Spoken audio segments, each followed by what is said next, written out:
May tuturing na mamasboy ang binata. Kahit na anong gusto nito ay binibigay sa kanya ni Aling Paring. Bagay na kinaiinisan naman ng matandang si Eusebio. Dahil kasi sa pagtrato ni Aling Paring sa binata, lumaki itong parang walang ibang alam gawin kundi umasa sa ina. Mahina at duwag. Isang gabi, habang naglalakad ang mag-ina sa madilim na daan, isang babae ang lumapit sa kanila. Noong una, inakala nilang pangkaraniwan lang ito. Pero nagulat na lamang sila nang biglang sakmalin ito si Aling Paring. Nakagat ng babae ang matanda sa braso. Buti na lang, nakuha agad ni Seryo ang kutsilyo sa bayong ng kanyang ina. Nasaksak niya ang babae at napatay ito.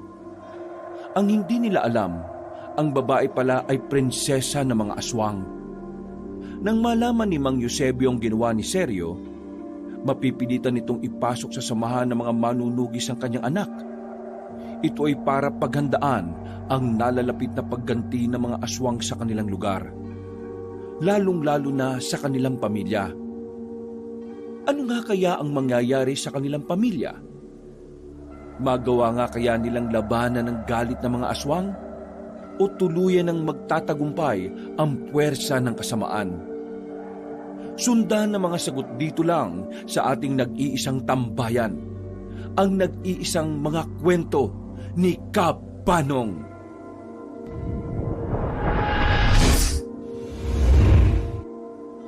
Pambihirang buhay naman talaga to, oh.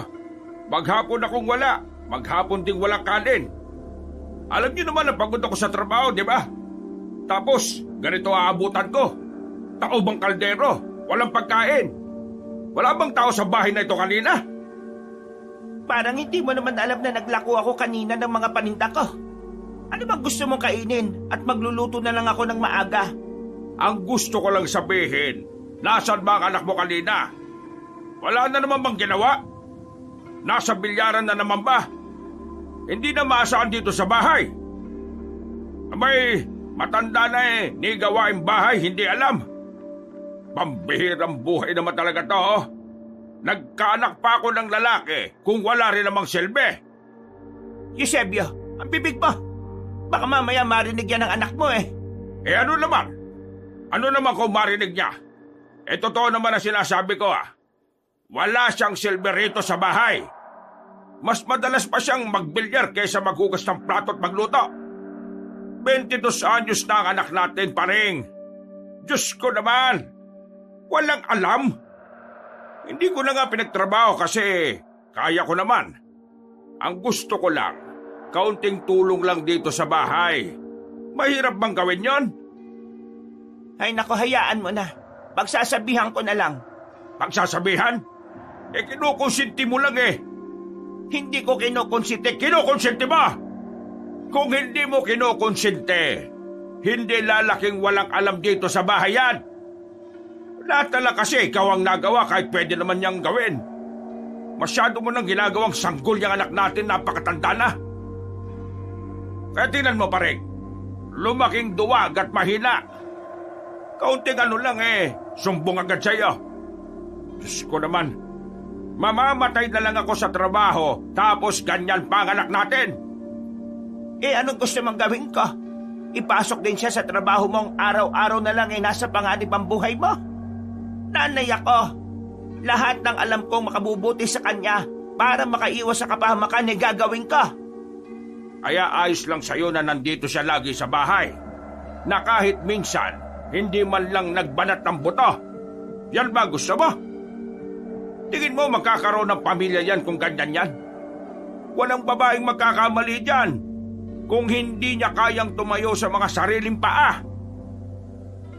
Ay nako, alam mo, Paring, ama rin ako. Magulang din ako niyan. Pero kahit na kailan, hindi mo naman pinakinggan ang opinyon ko pagdating sa pagdidisiplina sa anak natin.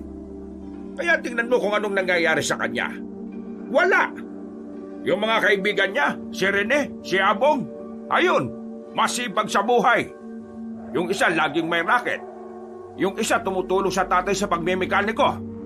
Eh yung anak natin, ano? Wala! Nga! Kaya wag mo akong pairalan ng pagiging magulang mo. Kasi kahit na kailan, hindi ko nakitang may papel ang batang yon dito sa pamilyang to.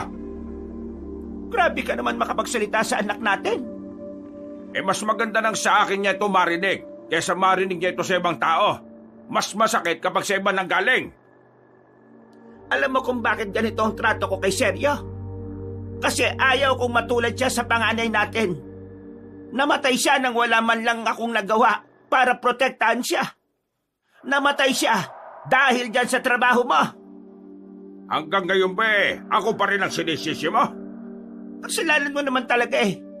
Kung hindi mo sana ipinasok sa trabahong yan, walang mga impaktong elemento ang lalapit sa pamilya natin. Kaya ngayon, hindi mo ako masisisi. Hindi na ako aasa sa iyo para protektahan ng anak natin dahil kayang-kaya kong gawin yon. Wala na akong tiwala sa iyo. Ayaw ko nang mawalan ng anak dahil sa trabaho mong yan. Hindi na nakapagsalita pa si Mang Eusebio noong mga sandaling yon. Tuluyan ang natameme ang matandang lalaki nang buksan na naman ni Aling Paring ang tungkol sa una nilang anak, si Donito. 3 taon pa lang kasi yun noon. Yun pa lang ang anak nila nang lumusob ang mga aswang sa baryo nila. At isa ang anak nila sa nadamay na paslangin. Walang kamalay-malay ang mag-asawang Eusebio at Paring na ang lahat ng pinag-uusapan nila naririnig ni Sergio. Nasa labas lang kasi ito at napatigil na lang. Hindi na pumasok ng bahay ang binata. Nakasarado na lamang ang kamao nito. Galit siya sa kanyang ama sa tuwing nakikipagsagutan ito sa kanyang ina. Nakita siya ni Mang Eusebio sa labas, pero hindi niya yon pinansin. Lumabas lang siya ng kanilang bakuran. Dahil sa banas na naman siya, takbuhan na naman niya ang nag-iisang lugar na tinatambayan nila. Walang iba kundi ang bilyaran. Pagdating ni Sergio doon, saktong nagmemeryenda ang dalawa niyang kaibigan, si Rene at Abong.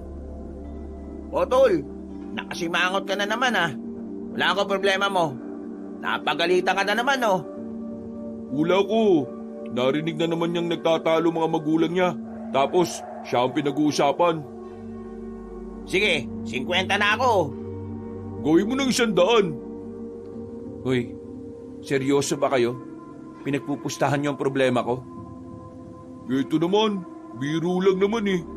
Masyado ka namang seryoso. Wala ako sa mood na makipagbiruan ha. Kami nasa mood. Kung wala ka sa mood, edi umalis ka muna. Di sige. Uy! Ito naman oh. Dito ka lang. Dinig kasi. Huwag ka na mga sar. Bakit? Ano na naman ba nangyari, pre? Huminga ng malalim si Sergio. Napasandal na lang ito sa pader at pasimpleng dumakot ng chichirya ni Rene. Kunwari ka lang yata may problema para makaburaot ka eh. Tama si Abong. Narinig ko na naman silang nagtatalo. At ako na naman ang problema nila. Di, pinagtanggol ka na naman ng nanay mo. Buti ka pa nga, may nanay eh. Yung nanay ko, nasa pamilya na ng iba. Di ba? Biro-biro pero deep inside, masakit. Wala na sa akin yun, no? Ang mahalaga naman sa akin ngayon eh, nakakatulong ako kay tatay. Pero, seryo, pre. Ano ba kasing balak mo sa buhay mo? Baka magagalit o magtatampo ha. Pero alam mo, minsan, naiintindihan ko rin ang tatay mo eh. Kasi tayo, magiging magulang din tayo. Tayo ba, gugustuhin natin na yung anak natin parang walang magandang plano sa buhay niya? Paano mo naman nasabi na wala akong magandang plano sa buhay ko? Natanong mo na ba ako kung anong gusto kong gawin? Pre, isa pinapakita mo. Talagang iisipin namin na wala kang plano sa buhay mo eh. Pinagtatrabaho ka ng tatay mo, ayaw mo. Lagi ka lang nakadikit kay Aling Paring. Tapos, wala ka rin naman pinagkakabala na pwede mong maging karir. Oh, ano sa tingin mo iisipin ng mga tao sa'yo? Ang bihira. Pati yata kayo, hindi nyo ako naiintindihan eh. Hindi ka naiintindihan kasi ayaw mong ipaintindi. Ang gusto mo lang kasi, intindihin ka. Pero wala ka namang pinapakita na pwedeng maintindihan sa'yo. Ano bang ginagawa mo? Tambay ka lang dito sa bilyaran.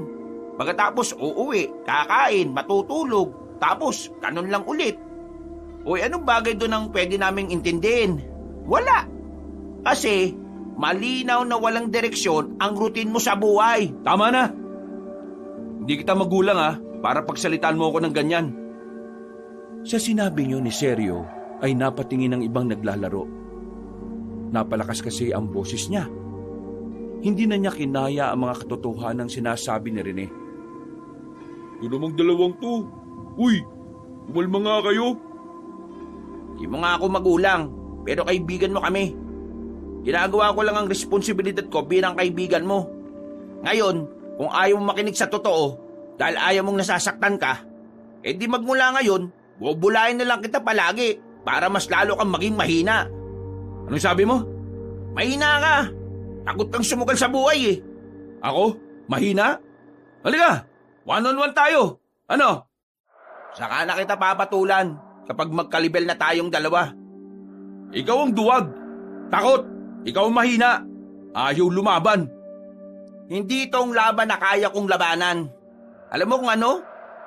Laban ng buhay. Ang laban na hindi mo kayang harapin kapag wala na ang nanay mo.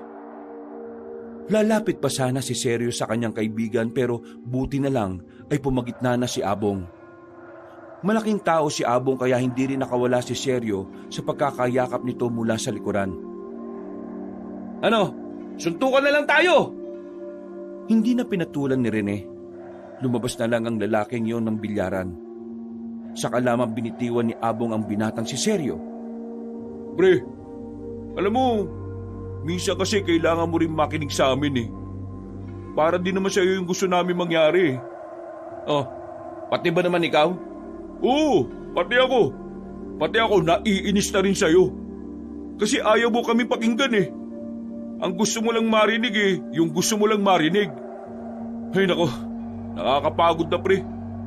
Kung ayaw mong mapabuti, hindi ka na namin pipilitin. Sige na, kita na lang tayo kapag malamig na ulo mo. Inayos ni Sergio ang nagusot niyang damit. Kumuha na lang siya ng tako at pumwesto sa tapat ng bilyaran. O ano?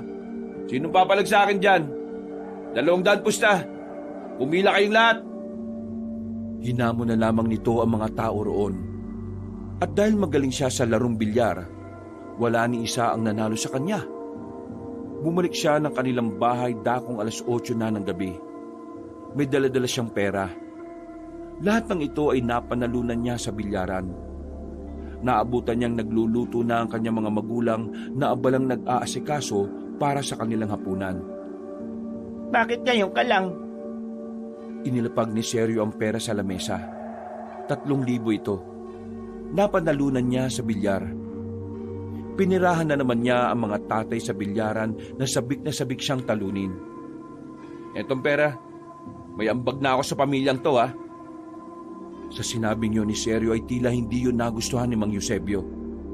Agad na tumayo ang matandang lalaki at sandaling binitiwan ng sinisibak na kahoy. Anong sinabi mo? Oh, di ba ito naman ang gusto mo? Ang magkaroon ako ng ambag sa pamilyang ito? O ito na, may dala akong pera. Kung makapagsalita ka, ang angas mo pa. Pinagmamalaki mo ang perang yan? Galing sa sugal yan Anong sugal? Ginamit ko ang talent ko para magkapera. Ang talent ko na kahit na kailan, hindi mo naman kinilala. Wala kang kinabukasan sa talent mong yan. Wala. Mas malaki pa nga itong perang inuwi ko kaysa sa perang inuwi mo ngayon Yung perang inuwi ko kahit na maliit, galing yun sa pagbabanat ko ng buto. Sa pagtuturo sa mga gustong matuto kung paano maging manunugis. Kung ano-ano pinapasok ko para lang kumita ng pera. Ikaw, diyan ka lang sa bilyaran. Kapag wala nang gustong lumaban sa iyo, wala kang pera. Kung makapagsalita ka sa akin, akala mo naman kung sino kang magaling. Nananalo ka lang naman kapag mga tanga yung kalaban mo At least ako, walang napahamak na buhay dahil sa pagbibilyar ko. Ulit yung mga sinabi mo!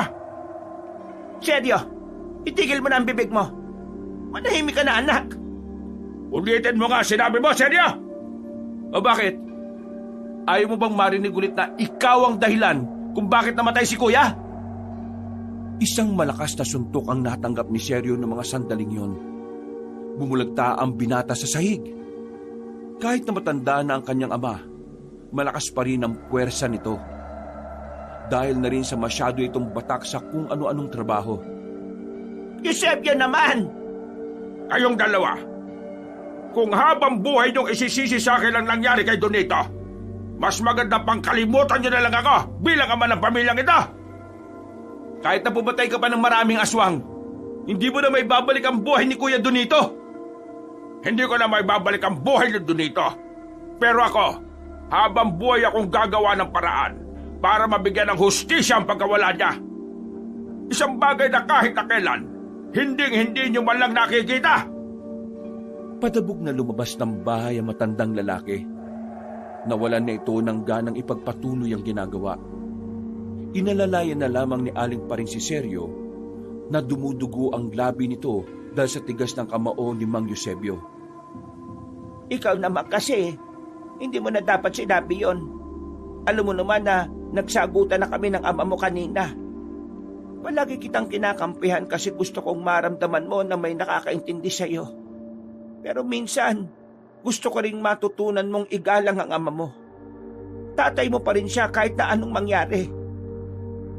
Pero, bakit hindi niya kayang maging masaya sa ginagawa ko? Nakakapera naman ako sa bilyar ah. Tulungan mo na lang akong magsalang. Nagugutom na ako. Tama na yung usapin na yan. Napapailing na lamang si Seryo. Makalipas lang ang ilang sandali, magkaharap na rin silang dalawa sa harapan ng hapagkainan. Wala ang kanyang ama. Yun ang unang pagkakataon na hindi nila nakasama si Mang Eusebio. Bukas, sumama ka sa akin. Maglalako tayo ng tinapa at ng daing. Maraming ibabagsak sa akin si Manning Norma. Gusto mo bang sumama? Sige, Nay. Para naman makaalis-alis na ako dito sa bahay na to. Hindi umuwi ang matandang si Eusebio nung gabing yon. Kinabukasan paggising nila, wala pa rin yon. Pero nang papaalis na sila, saka lamang dumating ang matandang lalaki. May mga dala itong maraming itak na agad naman itong inilagay sa silong ng bahay. Anong gagawin mo sa mga yan? Galing sa simbahan, kailangan kong hasain lahat to. Mga itak at katana ng mga kasamahan ko. Dagdag kita.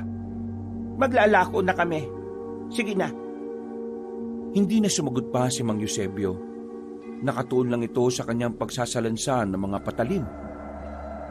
Umalis na lang silang mag-ina at naglakad na rin palayo. Sa kanilang paglalako, agad nilang dinaanan ng mga suki ni Aling Paring. Marami ang natutuwa na kasama si Seryo ng matandang babae. Magandang lalaki naman kasi talaga si Seryo. Bagay na kinagigiliwan ng mga kakilala ni Aling Paring. Dahil dito, hindi pa sila gaanong nakakalayo sa kanilang lugar, marami na agad ang bumili sa kanila.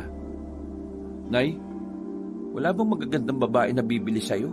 Puro matatanda na lang eh. Bakit? Gusto mo na bang mag-asawa? Nagtatanong lang naman ako. Hindi ba pwedeng syota-syota muna?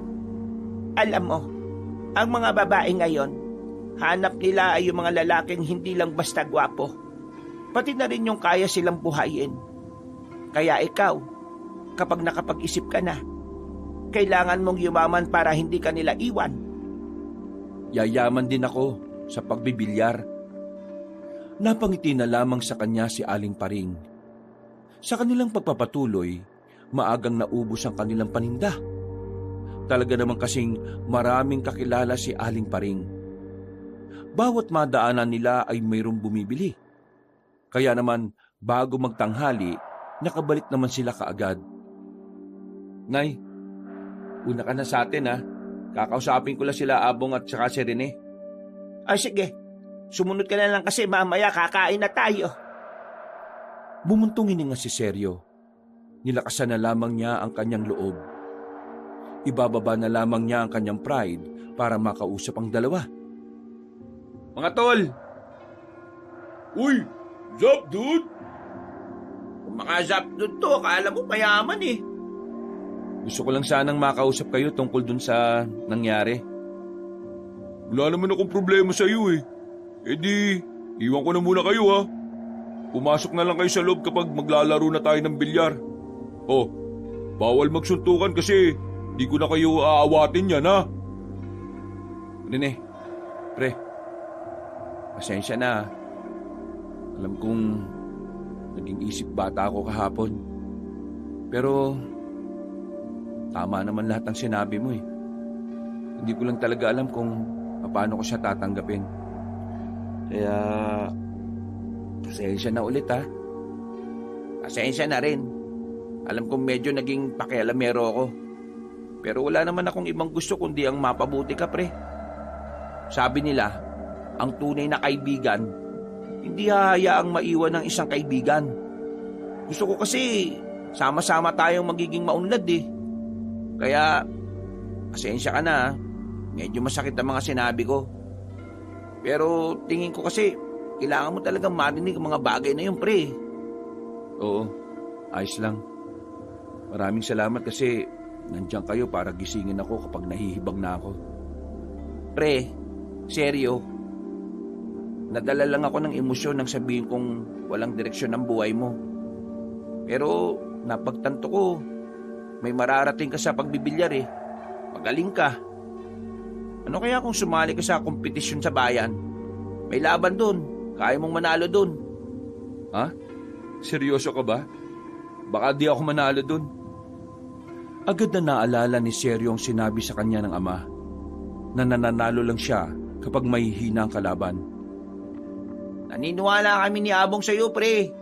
Kaya palag na. Ano? Sagot ko na ang kota mo. Sige na. Gusto namin makita ka sa totoong laban eh. Natatakot ako baka mapaya lang ako dyan eh. Eh di kung hindi pala rin, eh di ayos lang. Ang malaga, yung karanasan, pre. Diyan ka mahahasa sa mga pagkabigo. Pero ang isipin natin ngayon, kakayanin mo. Makakasabay ka sa kanila. The best ka talaga, pre. Uy! Tingnan nyo to oh! Mambira. Di pa kami tapos mag-usap. Tingnan nyo muna kasi to. Diyan to galing bayan. Kalat na to eh oh. Basahin nyo. Isang babaeng parang baliw, aswang pala, nananakit ng motorista. Ano? Aswang? Seryo, pre. Alam na ba to ni Tito Eusebio? Hindi ko alam eh. Hindi kasi kami nag-uusap. Sabihin mo pre, baka kailangan nila itong malaman. Hindi na muna nakipaglaro si Seryo ng bilyar nung mga sandaling yon. Ito ang unang pagkakataon na tumanggi siya sa dalawang kaibigan. Mas pinili kasi niyang umuwi na muna. At kahit na hindi sila magkasundo ng kanyang ama, gusto niyang ipaalam ang tungkol sa nalaman niya. Nakahanda na ang kanilang tanghalian nung dumating siya sa bahay nila. Pinaupo na agad siya ni Aling Paring sa gilid nito. Seryoso lang ang kanyang ama na nakatingin sa kinakain. Hindi ito umiimik na parabang hindi sila nito nakikita. Ngunit kahit na ganun pa man, nilakasan na lamang niya ang loob niya para masabi ang gusto niyang sabihin. Nabasa ko sa dyaryo na meron daw babaeng aswang sa liblib na parte ng bayan. Lahat ng dumadaan na sasakyan o motor, inaatake niya. Mga ilang segundong naghintay ng tugon ng binata, pero wala naman tugon sa kanya ang kanyang ama. Kaya hindi na nakatiis pa si Aling Paring at kinalabit na rin nito si Mang Eusebio. Eusebio, kinakausap ka ng anak mo. Alam ko na yan. Hindi pa rin tumitingin sa kanila ang matandang lalaki. Nakatuon lang ang tingin nito sa plato. Ni kahit isang sulyap lang ay hindi nito ginawa. Lihim na nagsarado na naman ang kamao ni Seryo. Naiinis siya dahil kahit subukan niyang makatulong, tila hindi naman ito tinatanggap ng kanyang ama. Nay, may sasalian po akong competition ng bilyar sa bayan. Bukas, aalis kami nila Rene para magbayad ng entrance fee. Sige, Ano bang kailangan mo? Oh, wala na ho. May natitira pa naman akong pera eh. Nakuha mo pa talaga sumali sa ganyan, ha? Oo, kasi naniniwala sa akin ng mga kaibigan ko na kaya ko manalo. Pero, ikaw na tatay ko, kahit katiting, wala akong maramdamang suporta sa'yo. Ano ba naman? Nasa harapan tayo ng hapagkainan. Mag-aaway na naman ba kayo? Saka mo na ako yabangan kapag meron ka nang narating sa ganyan. Huwag ho kayong mag-alala. Pag-iigihan ko ho. Kasi alam ko na nakaabang ka lang naman kung kailan ako mabibigo eh. Seryo, anak? Tapos na po ako, Nay. Pasensya na ho, busog na ho ako.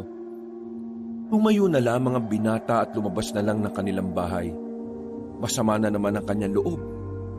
Parang nagsisisi na siya na sinubukan niyang makipag-usap sa ama. Pagbalik niya ng bilyaran, kumpulan ng mga tao. Pero hindi dahil may naglalaro, kundi dahil may isang lalaking motorista ang nagkukwento roon.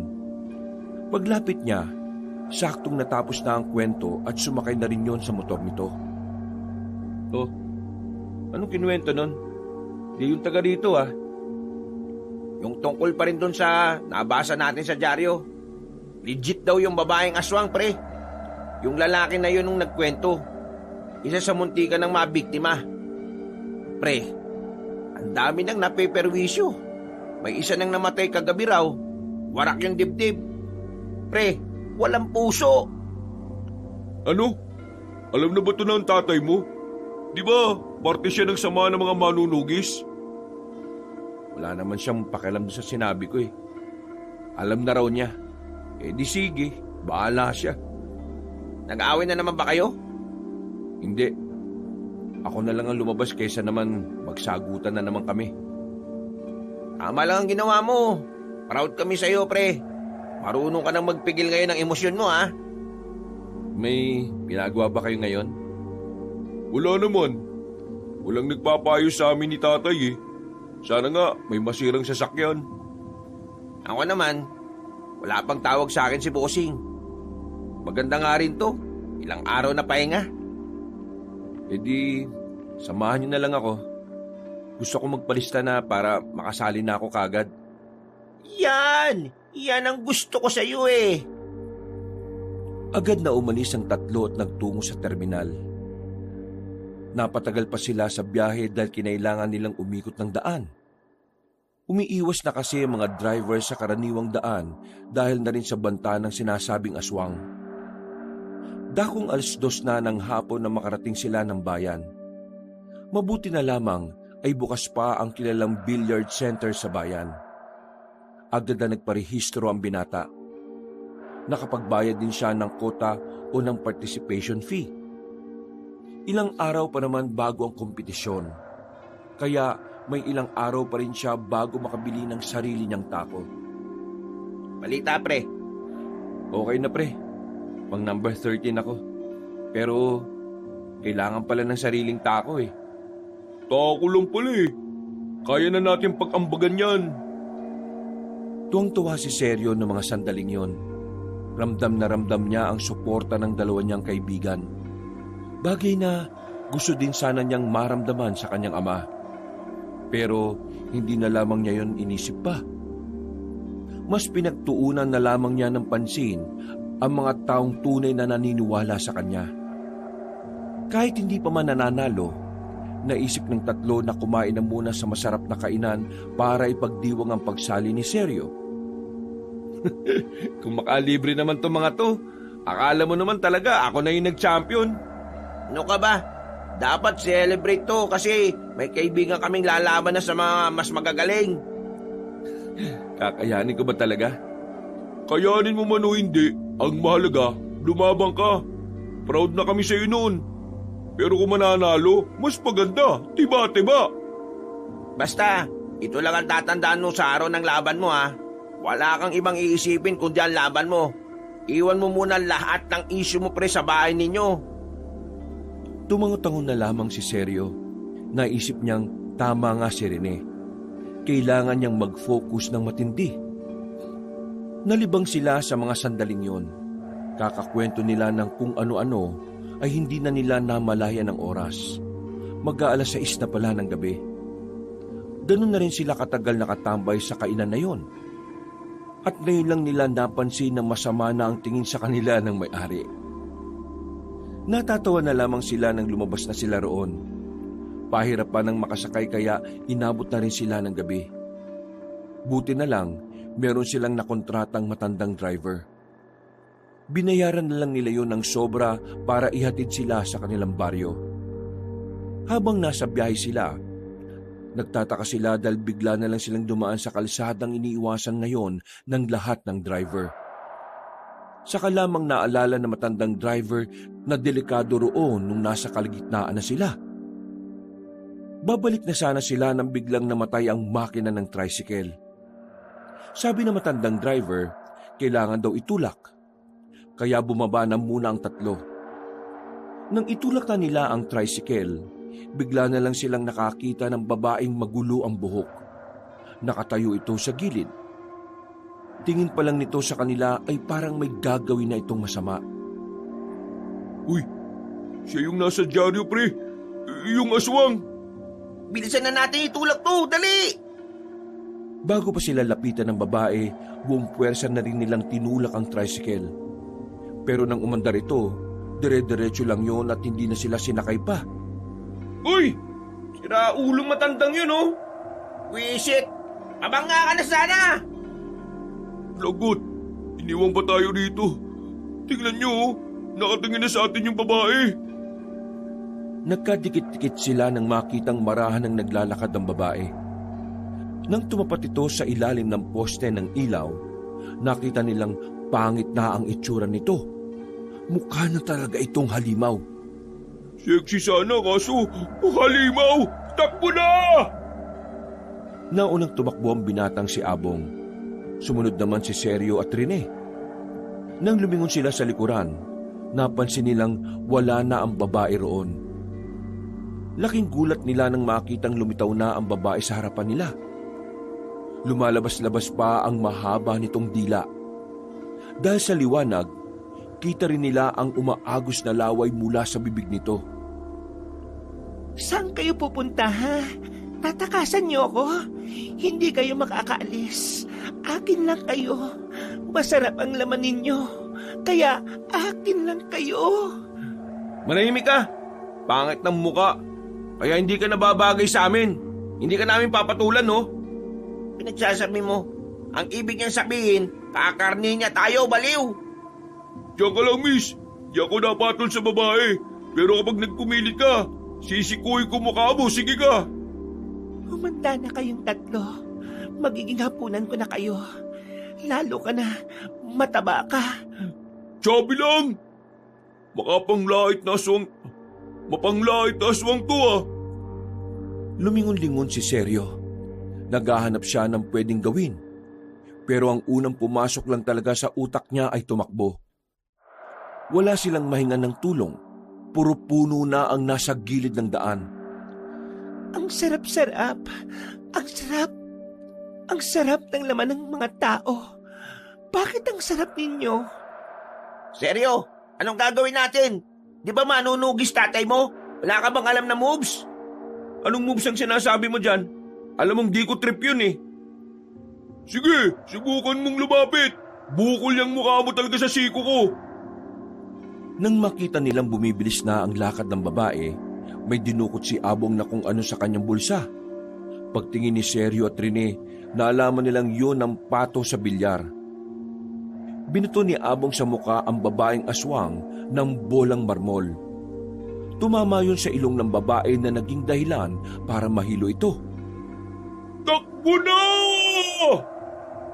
Nagmamadaling umalis ang tatlo. Hindi nila alam kung saan sila pupunta. Pero hindi sila tumigil. Hanggang sa may nadaanan na silang lumang kainan na abandonado na rin. Tumungo sila sa likuran nito. Hingal na hingal silang nagtago. Wisit ka. Kaya pala nawawala yung pato kanina sa bilyar eh. Nasa'yo pala. Hindi ko naman sadya eh. Bibiruin ko lang sana si Mang Tobing. Kaso nakalimutan ko nang ibalik. ibalik mo yan kay Mang Tobing ha. Siraulo ka talaga. Paano ko ba may babalik yun eh? Nandun na sa aswang.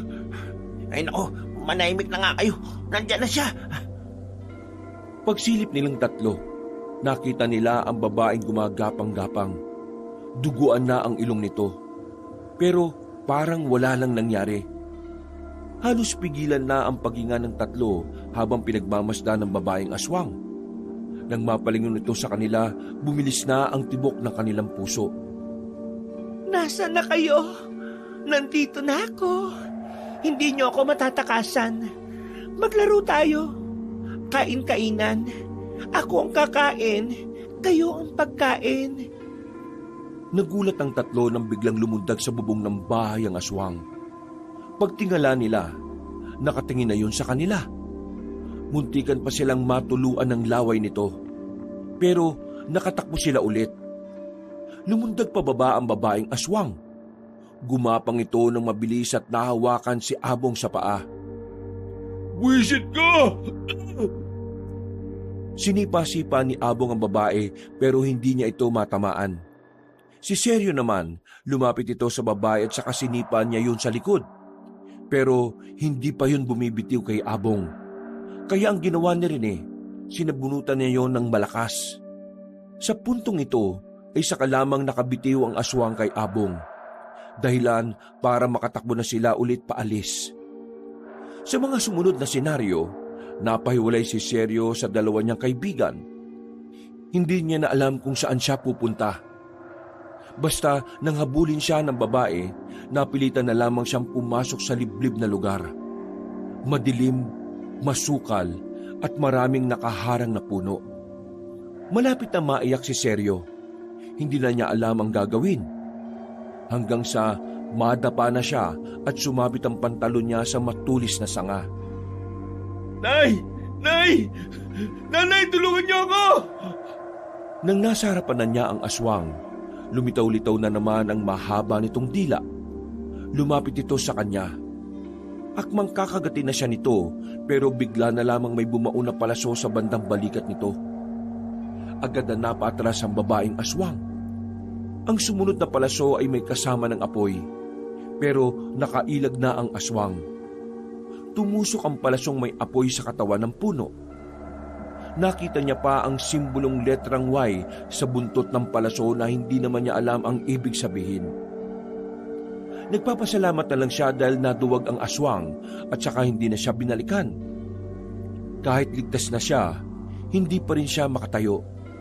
Nakaupo lang siya habang nakatingin sa palaso. Masyado siyang nilamon ng takot.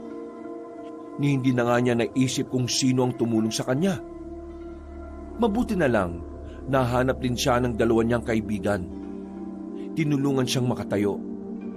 Hindi pa siya matatauhan kung hindi pa siya sinampal ni Rene. Uy! Okay ka lang ba? Uy, sinampal mo tapos tatanungin mo kung okay lang. Tray ko, ayos lang ako. Nakaligtas ako eh. May tumulong sa akin. Pero hindi ko alam kung sino. Nakatingin lang silang tatlo sa palaso na hanggang sa mga sandaling yon ay malakas pa rin ang apoy. Bago pa sila mabalikan ng aswang doon, ay agad na rin silang umalis. Hindi na nila nakita pa ang babae sa daan. Palagay ni Seryo, nakaramdam yun ng takot sa tumira sa kanya ng palaso. Isang malaking palaisipan naman para kay Seryo kung sino ang tao na tumulong sa kanya. Lihim na lamang niyang itong pinasalamatan. Mag-aalas 9 na ng gabi nang makabalik na sila ng kanilang baryo. Tumambay na muna sila sandali sa bilyaran. Uminom ng soft drinks habang nakatulala pa rin. Hindi pa rin kasi sila makausad sa nangyari. Grabe, di ako makapaniwala na dinanas natin yung kanina. Siraulo kasi yung matandang driver eh. Pakiramdam ko, aswang din yung matandang yun. Nasa-set up tayo. Seryo? Uy, ayos ka na ba? Ha? Oo. Ayos lang ako. Huwag mo na akong pansinin. Parang gusto ko na tuloy matutong pumatay ng aswang eh. Kasi pakiramdam ko, hindi lang talaga nag-iisa ang babaeng yun. Hindi ba natin to sasabihin sa mga tao? Ewan ko. Hindi ko alam. Siguro, mas maiging ilihim na lang muna natin. Baka mamaya magdulot pa tayo ng katatakutan dito. Masisi pa tayo ng mga tao. At baka isipin nila nang titrip tayo. O sige, huwag na lang nating sabihin. Saka, baka mawalan din ng customer si tatay eh. Baka wala nang pumasyal dito sa atin. Mga pre, uwi na muna ako sa amin ha. Ipapahinga ko na lang siguro to. Sige, uwian muna. O paano? Bukas na lang ulit ha. Pag-uwi ni Seryo sa kanilang bahay, ang nanay niya lang ang inabutan niya sa bakuran. Abala itong naghahanda ng kanilang hapunan. Agad itong lumapit sa kanya nang makita siyang dumating. Ah, saan ka ba nagpunta? Wala ka sa bilyaran ng puntahan kita ron ah. Nagpunta ho kami sa bayan. Sinama naman ako ni Rene at Tabong. Nagparehistro kasi ako dun sa competition. Ah, ganun ba? O sige na, maupo ka na. Si tatay, Kaninang hapon, sinundo siya ng mga kasamahan niya. Kinuha na rin yung mga patalim na hinasa niya.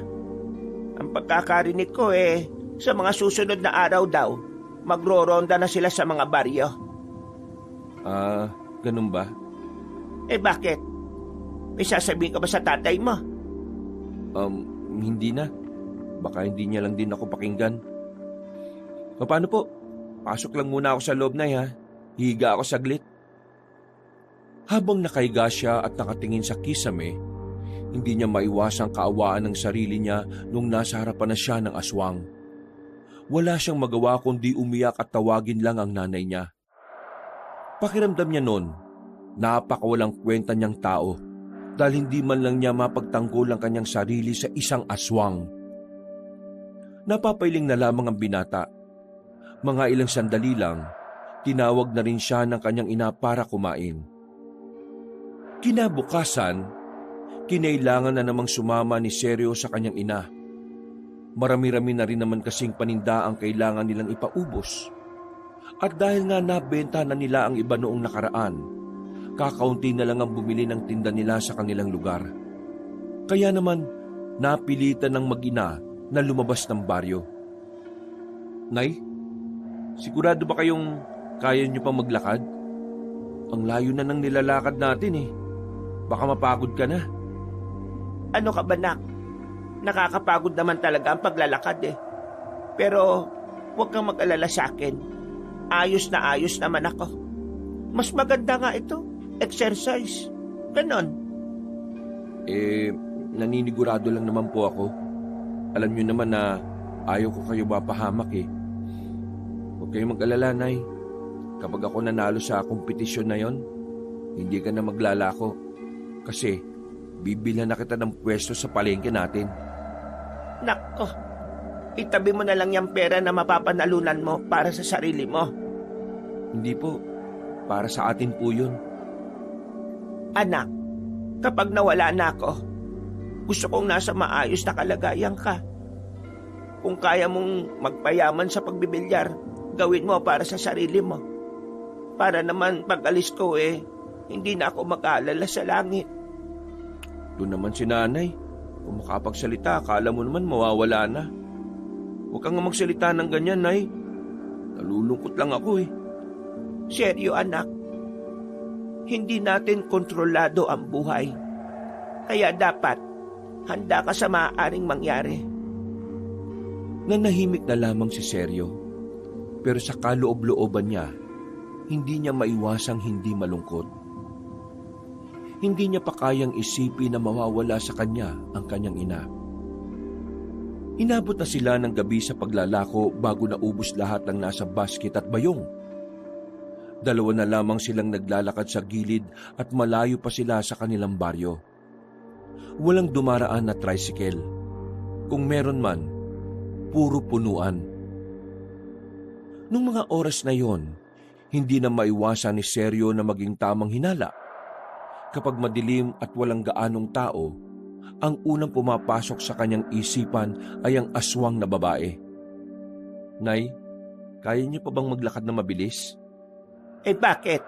Natatakot ka ba rito? Kasama mo naman ako. Kasi Uy!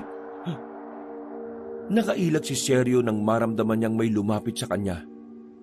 Napalipat sa kabilang parte ng kalsadang mag-ina nang dumating ang babaeng aswang. Yun ang umatake sa kanilang magkakaibigan. Yun din ang laman ng usapan. Hindi inakala ni Seryo na lumapit na pala yun sa lugar. Nay! Aswang yan! Anong akala mo? Makakatakas ka? Gagawin kitang sisig.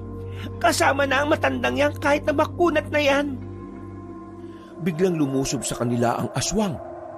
Sinalagyo ni Seryo. Nagkahawakan sila ng babae pero nakagat siya sa kamay. Nang makabitiw siya, umibabaw sa kanya ang babaeng aswang. Pero lumapit si Aling Paring. Akmang sasaksakin na sana ng matandang babae ang aswang gamit ang kutsilyo nang biglang mahawi ng babae ang kamay ni Aling Paring. Nabitiwan pa nito ang patalim. Nainis ang babae sa matanda, kaya ito naman ang pinagtuunan ng aswang. Akmang aatakihin na ito ng aswang nang biglang makabangon si Seryo. Agad nitong dinampot ang kutsilyo sa lapag. Walang pagdadalawang isip nitong sinaksak ang babae sa kaliwang dibdib. Paghugot niya ng kutsilyo, bumagsak ang babaeng aswang sa semento. Napatakbo naman si Aling Paring sa kanyang anak at saka takot na napayakap. Huwag kang mag-alala. Ililigtas kita, Nay. Hindi ka niya masasaktan. Nanginginig sa takot ang matanda, pero kalaunan ay kumalma na rin ito nang makaalis na sila sa pinangyarihan. Naiwan na nila ang kutsilyo roon sa sobrang takot na baka meron pang ibang aswang na dumating. Nakauwi sila ng ligtas sa kanilang bahay. Bakas pa rin sa mukha ng matanda ang takot at kaba. Nay, huwag yun na masyadong isipin yon. Nasa ligtas na lugar na tayo. Kaya wala nang mananakit sa atin, lalo na sa inyo. Kaya ayaw ko matulad ka sa tatay mo. Kasi takot akong pati ikaw mawala sa akin. Nakita mo naman kung gaano kabangis ang aswang kanina. Nay, kalma. Ayos na ako. Nasa maayos na kalagayan na ako. Kaya hindi niyo na kailangan mag-alala. Ilang minuto lang ang nakalipas, biglang dumating ang matandang si Eusebio. Sa mukha pa lang nito, halatang meron tong dinadalang problema. Ano nangyari? Ha? Saan? Inilabas ni Mang Eusebio ang kutsilyo na ginamit ni Seryo sa pagpaslang sa babaeng aswang. Inilapag yun ni Mang Eusebio sa lamesa. Akin ang kutsilyo na ito. Sabihin niyo sa akin, kayo ba ang dumali sa babaeng aswang? Nagro-ronda kami. Naabutan namin ang bangkay ng babaeng aswang sa kalsada. Oo, kami nga. Bigla niya kasi kaming inatake. Ako dapat ang sasaksak sa aswang kaso nabitiwang ko. Dadampot ko yung kutsilyo at akong pumaslang sa aswang na yon. Kinailangan ko nang gawin yun kasi nalagay na sa alanganin ng buhay ni nanay. Wala naman bang nasaktan sa inyong dalawa? Wala. Ayos naman kaming dalawa. Huminga ng malalim si Mang Eusebio. Bumakas ang pag-aalala sa mukha ng matandang lalaki. Bagay na nagdulot naman ng pag-aalala kay Aling Paring. Bakit, Eusebio? Anong problema? Magaan ang kalooban ko kasi nakaligtas kayong dalawa at hindi naman kayo nasaktan. Pero kailangan natin paghandaan ang susunod na mga mangyayari, Paring. Ang napaslang yung aswang ay ang prinsesa ng mga aswang. Anong sinabi mo? Prinsesa ng mga aswang? Oo. Siya ang anak ng hari ng mga aswang. May problema siya sa pag-iisip. Kaya naman kung sino-sino na lang ang inaatake at sinasaktan niya. Kapag nalaman ng hari ng aswang ang nangyari sa anak niya, siguradong magsasagawa sila ng pag-atake. Diyos ko po, kung ganon, kami palang magiging dahilan ng kaguluhan. Nako, pasensya na. Sobrang pasensya. Nay, hindi nyo kailangang humingi ng pasensya. Walang mali sa ginawa natin. Ipinagtanggol lang natin ang sarili natin. Nalagay sa panganib ang buhay natin, kaya natin nagawa yun. Hindi ko pagsisisihan ang ginawa ko. Kasi, kahit na ano pa man ang nakaharap natin kanina, mas pipiliin kong iligtas ka kaysa isipin ang magiging galit nila. Tama ang sinabi ni Sergio. Walang masama sa ginawa niyo. Kahit ako, ganun din ang gagawin ko. Pero kahit na ano pa man ang nangyari, kailangan natin tanggapin ang magiging kapalit nito. At paghahandaan natin yon. Anong gagawin namin? Wala namang ibang nakakaalam nito. May iba ba kayong sinabihan? Wala. Matapos mangyari yun umuwi kagad kami. Tingin ko, wala rin namang nakakita sa amin. Mabuti. Hindi natin ito pwedeng ipaalam sa iba. Kahit pa sa mga kasamahan ko. Pwede nila kayong sisihin. At pwede rin kayo ang balikan ng mga aswang. Kaya, hindi na muna kayo aalis ng baryo. Ang kutsilyo. Baka alam ng mga kasamahan mo na sa iyo yon. Huwag kayong mag-alala. Nakuha ko naman agad ang kutsilyo bago pa sila dumating. Sa ngayon, mananatili tayong tikom. Hindi basta-basta makakalaban natin dito. Anak ng hari ng aswang ang nadali nyo kaya kailangan natin mag-ingat. Kabadong-kabado si Sergio ng mga sandaling yon. Alam niyang wala naman silang dapat pagsisihan sa nangyari. Pero dahil sa sinabi ng kanyang ama, hindi niya maiwasang hindi kabahan. Sa isip-isip niya, kailangan niya maging matapang. Kailangan niyang matutong lumaban. Dahil kung magiging mahina siya palagi at aasa sa iba, hindi niya magagawang protektahan ang kanyang ina. Nung gabing yon, binantayan lamang ni Sergio ang kanyang ina. Hindi ito mapakali. Pakiramdam niya, kapag nakapikit siya, ay bigla na lamang may aatake sa kanila. Kakaibang trauma ang naging dulot ng lahat ng nangyari sa kanya na may kinalaman sa aswang. Maya-maya pa, naabutan siya ng kanyang ama. Kaswal na umupo ang tatay niya sa harapan ng lamesa at nagsalok ng tubig. Hindi tumaharap sa kanya pero himalang ito ang unang kumausap sa kanya. Bakit hindi ka pa natutulog? Ho? Binabantayan ko si nanay. Sige na, matulog ka na. Baka kasi may dumating na aswang Baka gantihan nila kami. Nandito na ako. Matulog ka na. Narinig na lamang ni Sergio ang malalim na paghinga ng matandang lalaki. Tumayo na siya at naisipan na lamang na magpahinga na rin. Kampante naman siyang walang mangyayaring masama sa kanila dahil si Mang Eusebio na ang magbabantay. Kailangan mo maging matapang, Sergio. Kailangan mo matutong lumaban sa mga ganitong sitwasyon. Para kapag nawala na ako, may poprotekta sa nanay mo. Hindi na humarap si Sergio, pero naramdaman niya ang pagmamahal ni Mang Eusebio sa kanyang ina. Naninibago siya sa oras na yon. Himala kasing walang nagtataasan ng boses sa kanilang dalawa. Parang hindi ka panipaniwala para sa kanya ang pagiging kalmado nilang dalawa. Pumasok na lang si Sergio sa silid ng kanyang ina at tinabihan niya ito sa pagtulog. Kinabukasan, maagang nagising ang dalawa. Paglabas nila, gising pa rin si Mang Eusebio. Nag-ahasa na naman ito ng mga katana at itak. Pero sa puntong yon, ang mga patalim na yon ay pag-aari ng ama ni Sergio. Bakit ang aga mo yatang maghasa? Natulog ka ba? Oo, natulog naman ako. Maaga lang akong gumising para dito. Kahit na sinabi yon ni Mang Eusebio, alam ni Sergio na hindi yun nagsasabi ng totoo. Halatang halata sa mata ng kanyang ama na pagod ito at hindi pa nakakaidlip kahit sandali. Wala ka bang ilalako ngayon? Pwede ba ako maglako? Pwede naman. Huwag ka lang lalabas ng baryo. Hindi na muna siguro. Natatakot ako. At isa pa, wala pa namang sinasabi sa akin si Aling Norma. Nay, ako na lang po bibili ng kakainin natin ngayong araw. Ako na mamamalengke. Teka, nasa bang pitaka ko? Hindi na, Nay. May pera pa naman ako Itabi niyo na lang ang pera ninyo. Napangiti na lang ang kanyang ina. Papalabas na siya ng bakuran nang may pahabol pa ang kanyang amang si Eusebio. Pasabay na rin ang dalawang sigarilyo, ha? Tumango na lamang si Sergio. Naiilang pa rin kasi siya. Hindi niya pa rin alam kung paano tutugon sa mga sinasabi ng kanyang ama. Bago niya marating ang palengke, nadaanan niya si Abong sa bakuran nito na parang kagigising lang din. Nakatulala pa ito sa gilid. Natauhan lang ang binata nang makita siya sa tapat.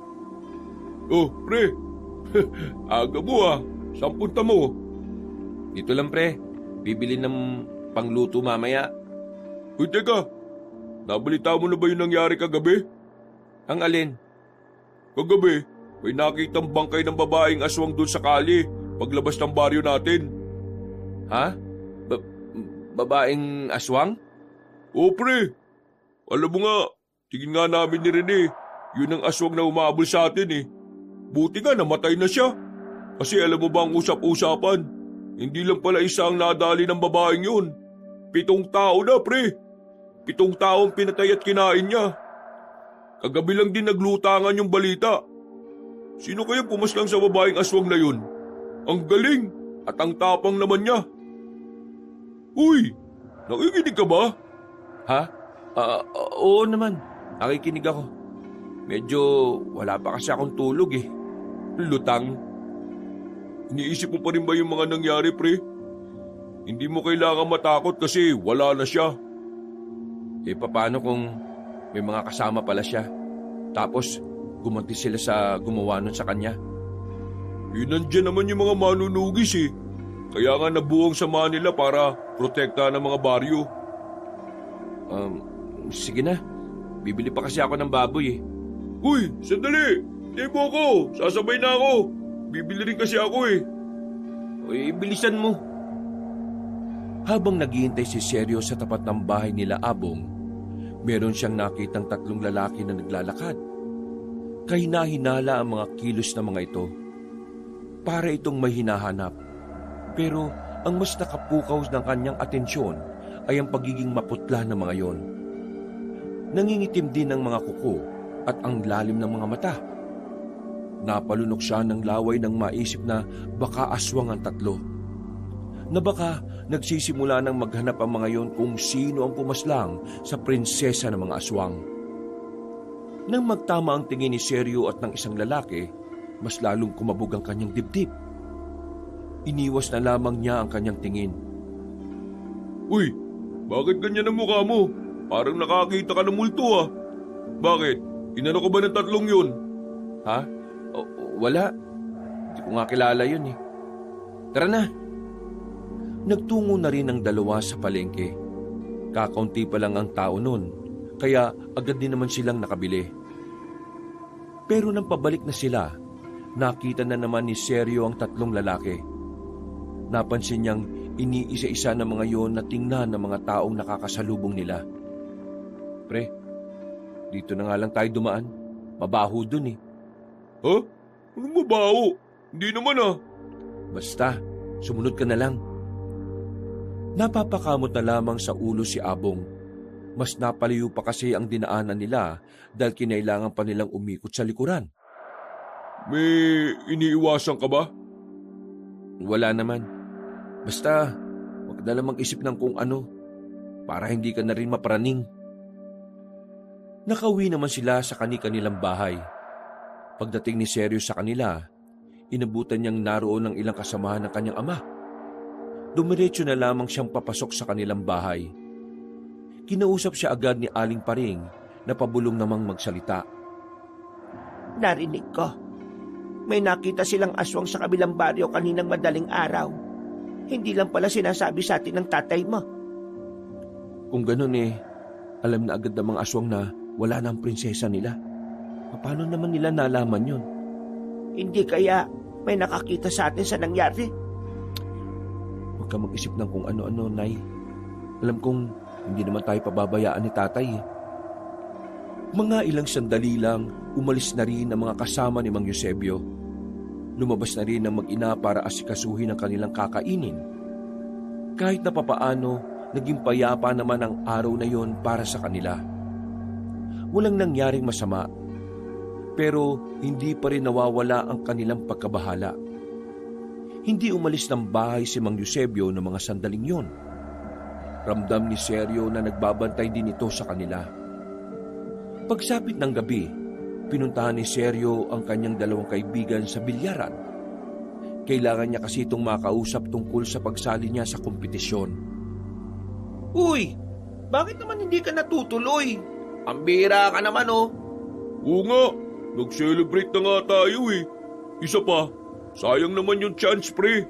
Di mo ba alam, maraming sikat na taga Maynila ang manunood? Ano bang problema? Bakit bigla na lang nagbago yung utak mo, pre? Basta, nawalan lang ako ng gana. Pwede ba yun? Tigilan mo nga kami, seryo. Kilala ka namin ha. Alam namin na kapag gusto mo ang isang bagay, gagawin mo talaga. Sige na, sabihin mo na sa amin kung ano ba talaga dahilan. Oo nga. Alam namin na may tinatago ka. Kitang-kita sa pagmumukha mo, no? Ay nako, oo na, sasabihin ko na. Pero huwag na kayong mag-iingay sa iba kasi kaligtasan namin ni nanay ang nakataya rito. Hinila ni Seryo ang dalawa palayo sa bilyaran para walang ibang makarinig. Ano ba kasi yun? Yung babaeng aswang na humabol sa atin, inatake kami noon ni nanay sa kalsada. Kami yung nakapatay sa kanya. Siya yung napatay dyan sa kalsada malapit dito sa atin. At ako ang mismong sumaksak sa kanya. Gagi! Seryoso ka ba? Oo. Bigla na lang kasi siyang lumitaw eh. Tingin ko kasi, sinundan niya talaga ako. Takot na takot ako noon, pre. Pero nang makita kong sasaktan niya si nanay, gamit yung kutsilyo ni tatay, sinaksak ko siya sa dibdib. Yung kutsilyo na pala na yon, ginagamit talaga pampatay ng aswang. Oh, bakit ka naman natatakot ngayon? Nag-iisip ka ba? Malamang, baka balikan sila ng mga aswang. Walang ibang makakaalam nito kundi kayo lang at ang mga magulang ko. Kaya pala, hindi ka na makakapunta sa laban. Sinabihan kami ni tatay na huwag na munang lalabas ng baryong to. Delikado. Lalo na ngayon, parang may nagmamasid na rin na aswang dito sa atin. Sayang, pre.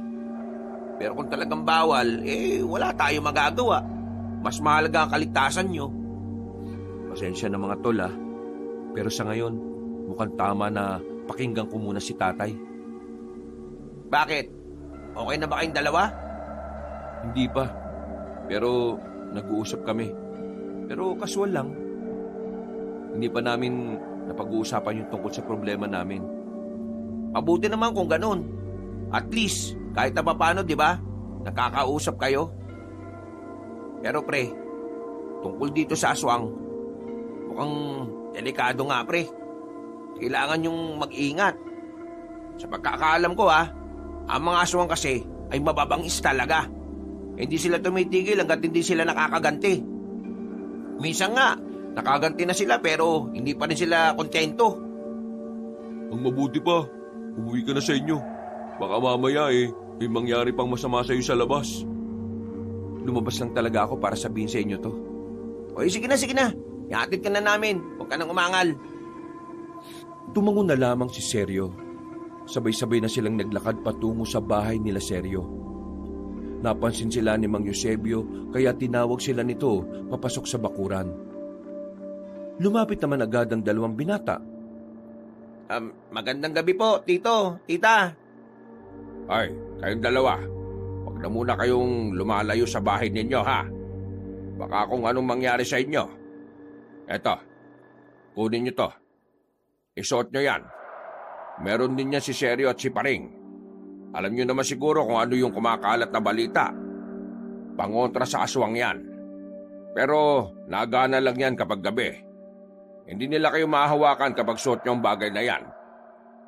Tinanggap ng dalawang binata ang kulay berdeng pulseras. Agad namang sinuot ni Rene at Abong yon. Maraming salamat po. Ay, sige na. Umuwi na kayo. Maraming salamat sa pagdating ninyo kay Seryo. Saka na lang tayo magbilyar kapag ayos na ang lahat. Kumuway pa ang dalawa habang naglalakad palayo. Papasok na sana si Abong sa bahay nila nang biglang magsalita ang kanyang ama.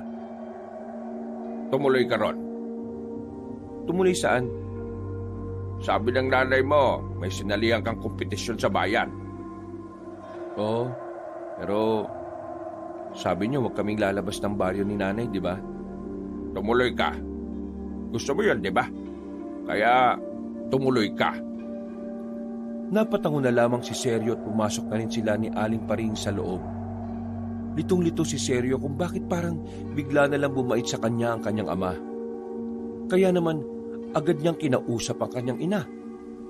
Nay, may lagnat ba si tatay? Bakit biglang bumait yun? Nakausap ko ang tatay mo. Pinaliwanag ko sa kanya na mahalaga sa iyo ang ginagawa mo. Kagaya ng ginagawa niya. Ganon din ang pagmamahal mo sa pagbibilyar. Nagtalo na naman siguro kayo, no? Hindi. Mahinao ng tatay mo. Kalmado. Pumayag siya matapos kong ipaliwanag ang lahat sa kanya. Pero nagtataka rin ako. Iniisip ko na lang na baka napagtanto rin ng tatay mo na may pagkakamali rin siya. Hindi niya lang masabi sa atin kasi alam mo naman, ma-pride ang tatay mo. Pero ang mahalaga, nakikita natin unti-unting nagiging maayos ang pananaw ng tatay mo sa gusto mong gawin. Salamat, Nay, ah. Wala yun. Nanay mo ko. Lahat gagawin ko para maging maayos ang pamilya natin. Huwag kayong mag-alala, Nay. Babawi ako sa inyo ni tatay kapag natapos na ang problema natin ngayon. Napangiti na lamang ang matandang babae. Mga ilang sandali lang ay pumasok na rin si Mang Eusebio nang matapos maglagay ng mga pangontra sa bakuran. Sa sala natulog si Mang Eusebio, habang ang mag-ina naman ay magkatabi pa rin sa higaan. Nauna nang nakatulog si Aling Paring, habang gising na gising pa rin ang binata. Iniisip niya kung ano ang pwede niyang magawa para protektahan ang kanyang ina. Pero dahil alam naman niyang wala siyang kaalam-alam sa maraming bagay, hindi niya sigurado kung papaano niya may pagtatanggol si Aling Paring sa kapahamakan. Isang paraan lamang ang nakikita niyang paraan. Kailangan niyang pag-aralan kung papaano humawak ng sandata. Makalipas ang ilang araw, dumating na rin ang tamang oras para sa kompetisyon na sinalihan ni Seryo. Kagaya ng sinabi ni Mang Eusebio sa kanya, pupunta siya sa laban. We, hindi nga. Pinayagan ka talaga ni Tito, pre. Oo nga. Siya pa mismo nagsabi. Kinausap kasi siya ni nanay eh. Naatauhan siguro. Aba, magandang sinyalis yan, pre. Masaya kami para sa'yo, di ba, Rene? Oo, masaya kaming malaman yan. Eh ano pang hinihintay nyo?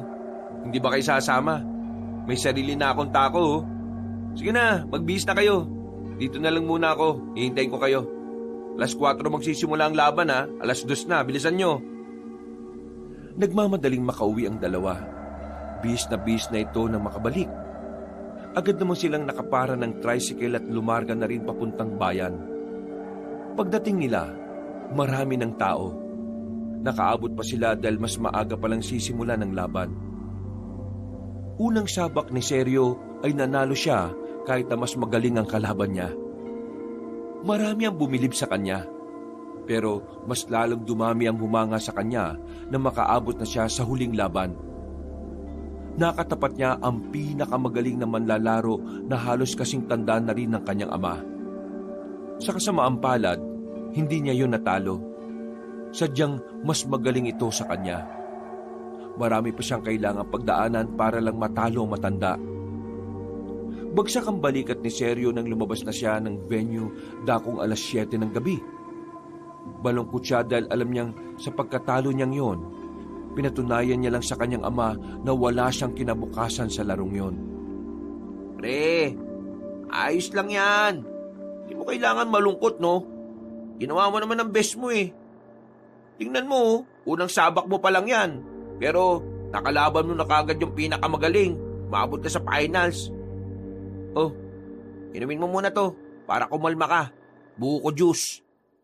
Oo nga, pre. Malaking achievement na yun, no? Huwag ka ma-down. Ikaw lang nakagawa niya sa lugar natin. Nahiya kasi akong humarap ngayon kay tatay eh. Sinabi ko pa naman sa kanya na may mararating ako dito. May pangako rin ako kay nanay na ibibili ko siya ng pwesto sa palengke. Pero wala. Di ko napanalunan yung grand prize. Ano ka ba naman? Malaki din naman yung second prize ah. Tsaka, alam kong proud sa'yo si Mang Eusebio. Huwag ka lang mag-isip ng kung ano-ano. At mas lalong proud naman sa'yo si Aling Paring. Happy lang pre. Tandaan mo, isa itong magandang karanasan para mas pag-igihan mo pa.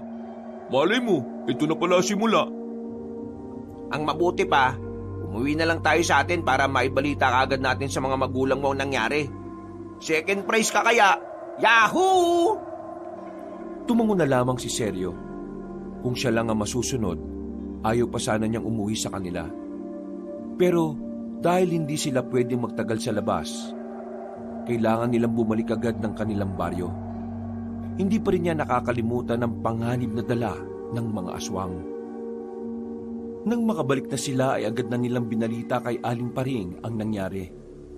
Nakinga ng maluwag si Sergio dahil wala roon ang kanyang ama. Hindi niya kasi alam kung may ihaharap pa siyang mukha sa matandang lalaki. Ganun pa man, masayang-masaya naman si Aling Paring sa kanyang narating. Sa katunayan, nagkanda na nga ito ng pagkain bago pa man sila umuwi. Sinasabi ko na nga ba't makakaabot ka sa ganun, anak? Magaling ka talaga. Hindi nga po ako nag-champion eh. Ano naman, ang mahalaga, napabagsak mo ang mga nakaharap mo. Mas marami kang tinalo kaysa sa tumalo sa iyo. Tama ang nanay mo. Yun ang mahalaga. At ang naamoy kong masarap sa loob. Ang mabuti pa pumasok na kayo para maipagdiwang natin yan. Nasan si tatay? Umalis siya kanina nung pag-alis mo. Pero baka papauwi na rin yon. Sabay-sabay na lamang silang kumain ng mga sandaling yon. Kahit na papaano ay nawala na rin ang pagkadismaya ni Sergio sa kanyang sarili. Habang nagkakasiyahan sila sa harap ng hapagkainan, nakarinig sila ng malalakas na sigaw sa labas. Nung una, inakala nilang may mga nag-aaway lang. Pero nang silipin ni Rene sa labas, dito na sila nagsimulang kilabutan. May aswang! May umataking aswang! Napatayo silang lahat. Otomatikong kinuha ni Sergio ang itak na nasa likuran ng pintuan. Nay, sa kwarto ka lang muna. Pero paano ka? Baka mapahamak ka, anak. Nay, wala si tatay. Ako in charge ngayon. Sige na, sumunod na lang kayo sa akin. Napilitan na lamang ang matandang babae. Pumasok na lamang ito sa loob ng kwarto. Habang silang magkakaibigan naman, ay isinarado na lang ang pinto at ang mga bintana. Palakas ng palakas ang sigawan sa labas. Maya-maya pa ay naririnig na nila ang mga humihiyaw na aswang. Nasaan na ba yung mga manunugis na yan? Bakit parang ang tagal nila? Ligtas ba tayo, pre? Sa pagkakaalam ko, oo. May mga nilagay si tatay na mga pangontra sa bakuran. At meron din naman tayong pangontra sa katawan. Kaya kumalma lang tayo. Sumilip sila sa bintana. Nanlalaki na mga mata nila nang makitang ang mga aswang ay dumaan na sa harapan ng kanilang bahay. Pilit pinapasok ng mga yon ang kabahayan. Hindi nagtagal, may mga aswang na tumigil sa tapat nila. Nagtangkang pumasok ang mga yon. Pero pagkakbang pa lamang ng mga ito sa bakuran, agad na napaatras sa mga yon. Napahawak sa ulo ang mga yon. Palagay ni Sergio, epektibo nga ang pangontrang inilagay ng kanyang ama. Lahat ng makikita natin ay papaslangin natin. Tandaan nyo, pinaslang nila ang ating prinsesa. Pinaslang nila ang anak ko. Hanapin nyo ang mag-inang yon. Kapag nakita nyo sila, dalhin nyo sa akin at ako mismo ang pupugot sa ulo nila. Narinig nilang sinabi yon ng isang matandang lalaki sa labas. Napatago na lamang silang tatlo at hindi na muna sumilip. Sa puntong yon, ramdam na ramdam ni Sergio ang kaba na nananalaytay sa kanyang ugat. Duda niya na ang matandang yun ay ang hari ng mga aswang. Kahit na hindi naman reliyosong tao si Sergio, makailang ulit siyang nagdasal na sana walang aswang na makapasok sa kanilang bakuran. Pre, ayaw nilang umalis sa tapat. Nandiyan pa rin ba yung matanda? Wala na. Pero yung mga kanina, nandyan pa rin. Parang mga tanga pinipilit pa. Teka, Hindi kaya hinahanap nila kung saan nakalagay yung mga pangontra? Patay na. Hindi nila pwedeng malaman kung saan nilagay yun ni tatay. Baka alisin nila. Kung harapin na lang kaya natin sila. Bah, tapang mo ha. Pero katangahan yun. Alam mo marami sila sa labas eh.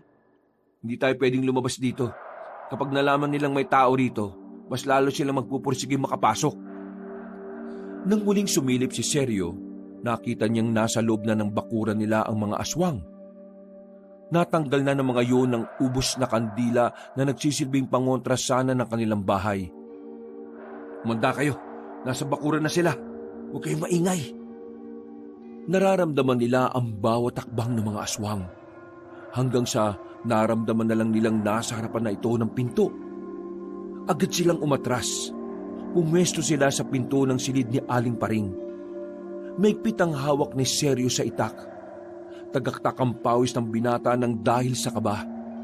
Pero kailangan niya maging matapang sa mga sandaling ito. Hindi nagtagal, nawasak na mga aswang ang pagkakasara ng pintuan. Bumungad ang mga pangit na nilalang sa labas. Agad na pumasok ang mga yon. Subukan niyo lumapit! Mapapatay ko kayo! Lumundag ang isang aswang. Tinagayo ni Sergio pero hindi niya tinamaan dahil sa kalamyaan niya. Nang ginawakan siya ng aswang na yon, bigla na lang itong umiwas sa kanya. Mga kumag, may pulseras kami oh! Nagulat na lamang ang tatlong binata nang humaba ang dila ng mga aswang. Pinigtal ng mga dilang ito ang suot-suot nilang pulseras. Dahil dito, tuluyan na silang nawalan ng proteksyon. Sira ulo mo kasi. Bakit mo kasi sinabi may pangontra na tayo? Akong bala, sa likod lang kayo. Humarang si Sergio sa dalawa niyang kaibigan. Inamba nito ang hawak-hawak ng itak. Nang umatake ang isang aswang, ay kagad niya itong tinaga. Malamya pa rin ang pagkakahato niya dahil sa kaba. Nang makita niyang lulusob na ng sabay-sabay ang mga yon, bigla na lamang dumating si Mang Eusebio. May dala-dala itong katana. Napanganga silang tatlo nang makita nila kung papaano kinalaban ng kanyang ama ang mga aswang. Kitang-kita ang pagiging bihasa na matandang lalaki. Ayos lang ba kayo? Oo, ayos lang kami. Nasaan ang nanay mo? Nasa loob po. Paano nakapasok ang mga yan? Pinigtal nila ang pulseras namin. Inalis naman nila yung mga upos ng kandila na nilagay mo sa bakuran natin. Huwag kayong mag-alala. Nandito na ang mga manunugis. Tay, nandito rin kanina yung hari ng mga aswang. Narinig naming hinahanap nila kami ni nanay. Kinutok na nila si Aling Paring sa loob. Takot na takot ang matandang babae. Naiiyak na ito dahil sa mga nangyayari. Sumama kayo sa akin. Dadaling ko kayo sa kampo namin. Doon din dadalhin lahat ng pamilya ng mga manunugis. Bilis! Bilis! Tito, paano naman yung mga pamilya namin? Ganito na lang. Kapag natid na natin si Paring sa kampo, sasama kayo sa akin ulit para puntahan naman ang pamilya ninyo. Babalik pa kayo? Diyos ko naman. Kailangan nandito pa ang mga aswang. Magiging maayos lang kami, Nay. Magtiwala lang kayo kay tatay. Hindi na sila nagtagal sa bahay na yon. Bago sila umalis, dumakot pa ng 5 Shanghai sa lamesa si Abong. Habang naglalakad sila patungo sa kampo, kitang-kita nila ang mga nagkakagulong manunugis at aswang. Tay, kailangan kanila rito. Mas maganda sigurong kami na lang ang maghatid kay nanay. Sigurado ka bang kakayanin niya? Kailangan namin kayanin, Tay. Sa ngayon, hindi pwedeng kami ang dapat mong unahin. Mas kailangan ka ng mga tao. Sige, aasahan kita. Mag-iingat kayo. Mag-iingat kayo, Eusebio. Isang pagtangon na lang ang naitugo ng matandang si Eusebio. Pero sa oras na yon, hindi magiging madali para kina Sergio ang magiging kapalaran nila. Dahil sa kanilang daraanan, meron palang naghihintay na aswang. Napatago sila sa gilid nang makarating na sila sa daanan na walang katao-tao. Narinig kasi nilang may umaangil na aswang doon. Kapag nasiguro kong isang aswang lang ang nandito, papatayin ko na lang. Sigurado ka ba? Ang lamihangan ng mga taga mo kanina. Kanina yun. Malakas na loob ko ngayon. Maya-maya pa, nakita na rin nilang lumabas ang naririnig nilang aswang. Isa itong matandang babae. Mukhang katatapos lang makapagpalit ng anyo. Tumingin-tingin muna si Seryo sa gilid. Wala siyang nakikitang ibang aswang. Kaya naman lumabas na siya kagad para harapin ang matandang aswang na yon. Lumusob agad sa kanya ang matanda. Huminga siya ng malalim. At sa wakas, may lakas na ang paghataw niya ng itak. Tinamaan ang matandang aswang sa liig at agad namang itong namatay. Magdidiwang na sana si Seryo, kaso ang hindi niya alam, may mga nakatagong aswang pala sa itaas na mga puno. Takbo! Agad na inalalayan ni Abong at Rene ang matandang si Paring. Habang si Seryo naman ay nagpahuli sa pagtakbo para bugawin ang mga aswang na humahabol sa kanila. Hindi na nakatiis pa si Abong. Pinasan na nito sa likod ang ina ni Seryo. Nalagpasan naman na nila ang mga aswang. Ang kaso nga lang, pagdating nila sa kanto, meron din palang mga nag-aabang doon. Nawiwindang si Seryo kasi ganun karami ang mga aswang na nagpunta sa baryo nila. Patay na! Nakapalibot na silang lahat sa atin! Akong bala, dikit-dikit lang tayo. Mabuti na lang, biglang dumating ang iba pang manunugis. Pinagtititira ng palaso ang mga yon. Agad namang bumulagta ang mga aswang. Nakahinga sila ng maluwag. Buong akala nila ay magiging hapunan na sila ng mga halimaw na nilalang. Kinuha sila ng mga manunugis at dinala sa kampo. Pero umalis din ang mga binata roon at iniwan si Aling Paring. Sa puntong ito, meron na rin daladalang itak si Rene at Abong. Handa na sila makipaglaban kahit na mas pinangungunahan na sila ng kaba. Kakayanin ba natin to? Natatakot din ako, pero kailangan natin kayanin. Kailangan natin makarating sa pamilya nyo. Kasi kung hindi, baka mahuli na ang lahat. Teka, may aswang sa gilid-gilid! Natumba pa sila sa gilid nang magmadali silang magtago. Dahil doon ay nakalika sila ng ingay. Dahilan para matuon ang atensyon ng aswang na naglalakad. Nakatakip lamang sila ng bibig ng mga sandaling yon. Kabadong malala. Namamawis na ang kanilang palad. Dumudulas na sa kamay nila ang hawak na itak. Nagulat na lamang sila nang hawiin ng aswang ang pinagtataguan nilang halaman. Mabilis silang umalis doon. Nagpunta sila sa gitna ng daan. Habang ang mga aswang naman ay tila takam na takam sa kanila.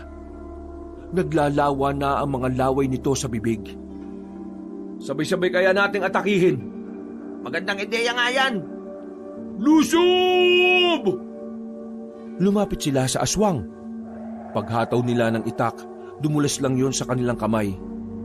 Nanlalaki ang mga mata ng aswang, pero kinabahan na sila nang makita ang nakakatakot ng ngiti ng mga ito. Patay! Ayan na! Lumundag ang aswang sa kanila.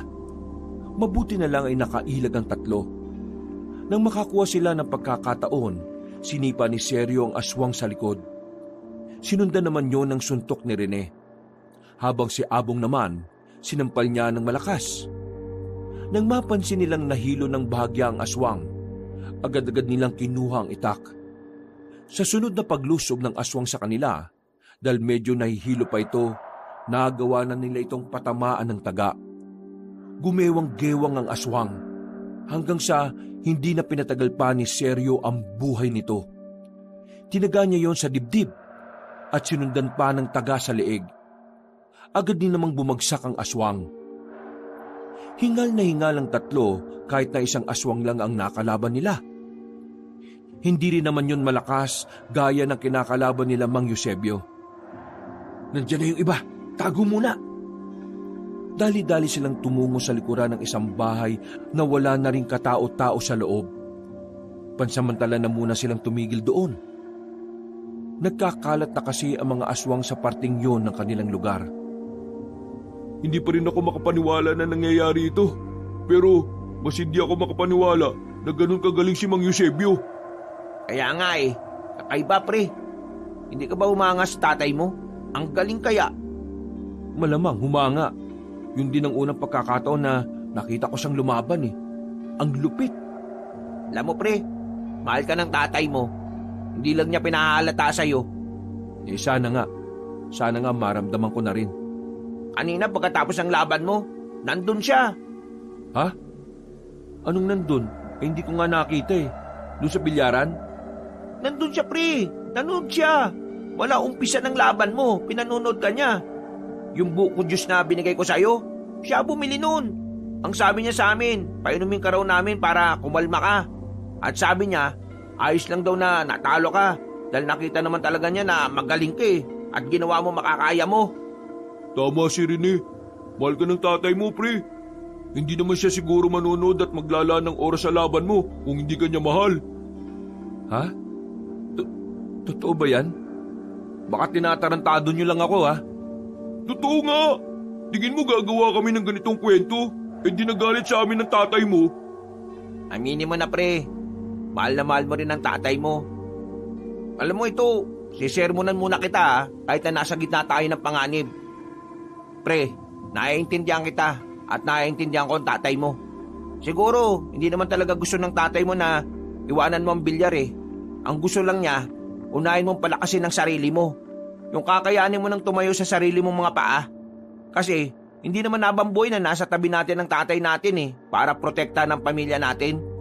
Siguro, gusto lang niyang matuto ka sa buhay. Para kung sakaling wala na siya, ikaw ang puprotekta sa nanay mo. Oo na, oo na. Gagi. Huwag ka namang sumigaw. Oo na. Tama naman ang lahat ng sinabi niyo eh. Naiinis lang ako. Kasi kung kailan naiintindihan ko ng lahat, nasa ganitong sitwasyon tayo. Kaya nga dapat makaligtas tayo dito. Kasi pagtapos nito, dapat maging maayos na kayo ni Tito. Tinakpan ni Abong ang bibig ni Seryo nang mapansin nitong may papalapit na aswang sa kinalalagyan nila. Buti na lamang ay hindi yun tumuloy. Mukhang kailangan na nating umalis dito. Pasimple silang lumabas ng kanilang pinagtataguan. Nang masiguro nilang wala ang aswang sa paligid, tinakbo na nila ang daan dahil malapit na rin naman sila sa bahay ni Abong at Rene. Magkatabi lamang din pala yun, kaya hindi na sila nahirapan. Pagdating nila roon, saktong nakita nilang isa-isa nang nagsasakayan sa truck ang pamilya ni Rene at Abong. May hawak din mahahabang baril ang tatay ng dalawa. Nakingan ng maluwag ang dalawa nang malamang nasa ligtas na kalagayan naman ang kanilang pamilya. Sumama na kayo sa kanila, pre. Paalis na ang truck. Baliw, anong gagawin mo dito? Sumama ka na rin sa amin. Oo nga, umalis na tayo dito. Hindi. Babalikan ko si tatay. Sasamahan ko siyang lumaban. Hindi ko kayang isipin na hindi ko nakikitang nasa maayos na kalagayan siya. Pero pre, mag-isa ka na lang babalik. Pambira ka naman oh. Bahala na. Basta kayo, umalis na kayo. Sumama na kayo sa pamilya ninyo. Sige na pre, pakiusap. Rene, paalis na sila oh. Pre, mag-ingat ka ha. Pangako mo, mabubuhay ka ha. Ngumiti na lamang si Seryo. Agad namang umalis ang dalawang binata sa truck. Sandaling nakipag-usap si Rene at Abong sa pamilya nila. Pero napakamot na lamang sa ulo si Seryo nang makitang bumalik ang dalawa at tuluyan ang umalis ang truck. Uy, pambira naman. Bakit ba kayo bumalik? Nagpaalam na kami sa kanila, pre. Hindi ka namin kayang iwan eh. Hindi talaga, pre. Ano bang ginagawa nyo? Pamilya nyo yun, mga pre. Dapat yun ang pinili nyo. Makakaligtas na sila. Pero ikaw, nasa panganib ang buhay mo. Kaya sasamahan ka namin hanggang dulo. Oo na, sige na. Wala naman na ako magagawa eh. Balikan na lang natin si tatay. Hindi na sila nagsayang ng oras. Tumakbo na sila paalis. Tinumbok na naman nila ang daan. Mga ilang sandali lang, nakita na nila ang mga nagkakagulong aswang at manunugis. Nasilayan din nila ang mga nakahandusay na katawan sa lapag. Mga bangkay ng aswang, pati na rin ang pinaghalong manunugis at ilang sibilyan. Grabe ang ginawa nila. Noong mga sandaling yon, tila nakaramdam ng konsyensya ang binatang si Seryo. Pakiramdam niya, kaya namatay ang mga kalugar nila ay dahil sa pagpaslang niya sa prinsesa ng mga aswang. Napatulala na lamang siya. Buti na lamang ay agad siyang tinapik ni Rene sa balikat. Uy, hindi mo kasalanan ng mga nangyayari ngayon, no? Alam kong yun ang iniisip mo. Kalma ka lang. Wala kang ginawang mali. Kahit ako, poprotektahan ko rin ang nanay ko sa ganong sitwasyon. Giraffe, pre! Uy, sa likod!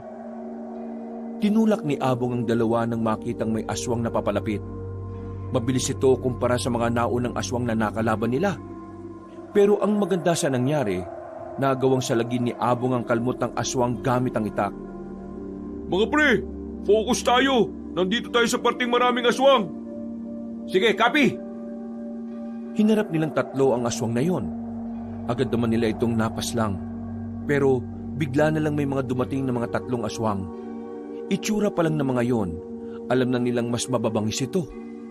Pero sa pagkakataong ito, buong-buo na ang kanilang loob. Desidido na silang isugal ang kanilang buhay para lamang matalo mga aswang. Nagsimula ang laban. Maging sila ay kinakaya rin nilang tapatan ng mga aswang kahit na wala naman silang karanasan. Marahil sa mga sandaling ito, nagsisilbi nilang lakas ang konsepto ng kapayapaan. Na kahit hindi nila alam ang kahantungan ng oras na yon, patuloy nilang hinahataw at winawasiwas ang kanilang mga sandata. Kaya pa mga tol? Kayang-kaya pa! Malayo to sa bituka, pre! Sa akin malapit, pero ang mahalaga, malayo sa mukha ko. Nagdikitan silang tatlo. Dadalawang aswang na lamang ang kanilang kalaban sa mga pagkakataong ito. Mabubuhayan na sana sila ng loob, ang kaso nga lang may mga dumating na naman panibago. Walang yung mga aswang to. Habang nababawasan, lalong dumadami. Kailangan natin kasing mas bilisan ang pagpaslang sa kanila para makausad kagad tayo. Maipon sila ng maipon kapag mabagal tayo eh. Kaya pa to! Kakayanin natin. Kakayanin natin to! Napalingon sila sa gilid. Tila nagningning ang pag-asa sa kanilang kalooban nang makita nila si Mang Eusebio. Kasama nito ang ilang manunugis na kagaya nila ay sugatan na rin. Ay! Magaling ang pinakita ninyo. Lalo ka na seryo. Lumapit si Mang Eusebio sa anak niya. Tinapik nito sa balikat ang binata. Sa unang pagkakataon, naramdaman niya ang pagiging proud ng kanyang ama. Nakalimutan na niyang nasa gitna pala sila ng labanan ng mga sandaling yon. Tila natuon lang ang atensyon niya sa tuwa. Lihim siyang napangiti. Hindi pa tapos ang laban. Wala pa tayo sa kalahati. Sa kasamaang palad nagsisimula pa lang tayo. Kaya ihanda niyo ang sarili niyo, ha? Mas magiging madugo mga susunod na sandali. Ayos! Ngayong nandito na mga kasama natin, tingin ko, mas gagaling na ako. Tay, panoorin mo kung gaano ako kagaling. Malamang magaling ka. Sino ba ang tatay mo? Pumorma na sila nang makitang naghanda na rin ang mga aswang sa kanilang paglusob. Hindi nagtagal, dinumog na sila ng mga yon. Nang makita nila seryo kung gaano kahuhusay ang mga manunugis, tila nakadagdag yon ng kanilang moral. Lalong-lalo na si Seryo na manghang-mangha kung papaano kumilos ang kanyang ama. Oh, kala ko ba ipapakita mo sa akin ang galing mo? Ano na? Maghintay lang kayo, tay! Biglang umabante ang binatang si Seryo. Hinarap nito ang mga aswang na parang walang nararamdamang kahit na anong takot. Ginaya nito ang galaw ni Mang Eusebio, bagay na nakapagpamangharin sa ibang manunugis. Napatungo na lamang sa kanya ang kanyang ama. Nang maramdaman niya ang pagpuri ng ama, mas lalo pa siyang ginanahan ng mga sandaling yon. Sa kanilang pagpapatuloy, tuluyan na nilang napuksa ang mga aswang na yon. Pansamantalang natigil ang labanan. Minabuti ni Mang Eusebio na tumungo na muna sa lugar kung saan maaari nilang gamutin ang iba nilang kasama na sugatan. Agad silang tumungo sa isang bahay na inabandona na rin. Malaki-laki yon kaya doon na muna sila nagpahinga. Habang ang iba namang walang galos ay nagbantay sa paligid. Seryo, tulungan nyo kami na asikasuhin ang mga sugatan, ha? Kailangan malinisan ang mga sugat nila. Marumi ang kuko ng mga aswang Madaling may impeksyon ng mga sugat nila. Sige po, tay. Mga pre, tara. Naging aligaga ang tatlong binata ng mga sandaling yon. Marami-rami ang mga sugatan. Kahit na hindi naman malubha ang mga yon, mas inuna na muna nila ang mga yon kaysa sa sarili nilang mga galos. Makalipas lang ang ilang minuto, natapos na rin sila. Pinapasok ni Mang Eusebio ang mga kasama nilang sugatan, habang sila naman ang mga nasa bakuran. Nung oras na yon, ay nalapatan na rin sila Seryo ng paunang lunas ang kanilang mga sugat. Umatras ang ibang aswang, pero hindi tayo pwedeng makampante. Hanggang ngayon hindi pa rin namin makita ang hari nila. Pwede na muna kayo magpahinga rito. Pre, dito na muna kami ni Abong para makapag-usap kayo ng tatay mo. Ha? Sige. Umalis ang dalawa. Naiwan na lamang ang mag-ama sa gilid ng bakuran habang nagbabantay sa paligid. Narinig ni Seryo ang buntong hininga ng kanyang ama, pero nakita niya itong tila may saya sa muka. Napukaw ang atensyon niya sa pana at palaso na nasa likuran ng kanyang ama. Napansin niya kasi roon ang letrang Y sa buntot ng palaso. Ikaw? Ikaw yung may-ari ng palaso na yan? Bakit? Nakilala mo ba ang palasyo na to? Opo, yan yung ginamit na palaso nung pinana yung prinsesa ng aswang kaya ako nakaligtas eh. Kayo ba yun, Tay? Oo, ako nga. Nagro-ronda ako noon. Buti na lang, kilala ko ang boses mo kaya nahanap ka agad kita.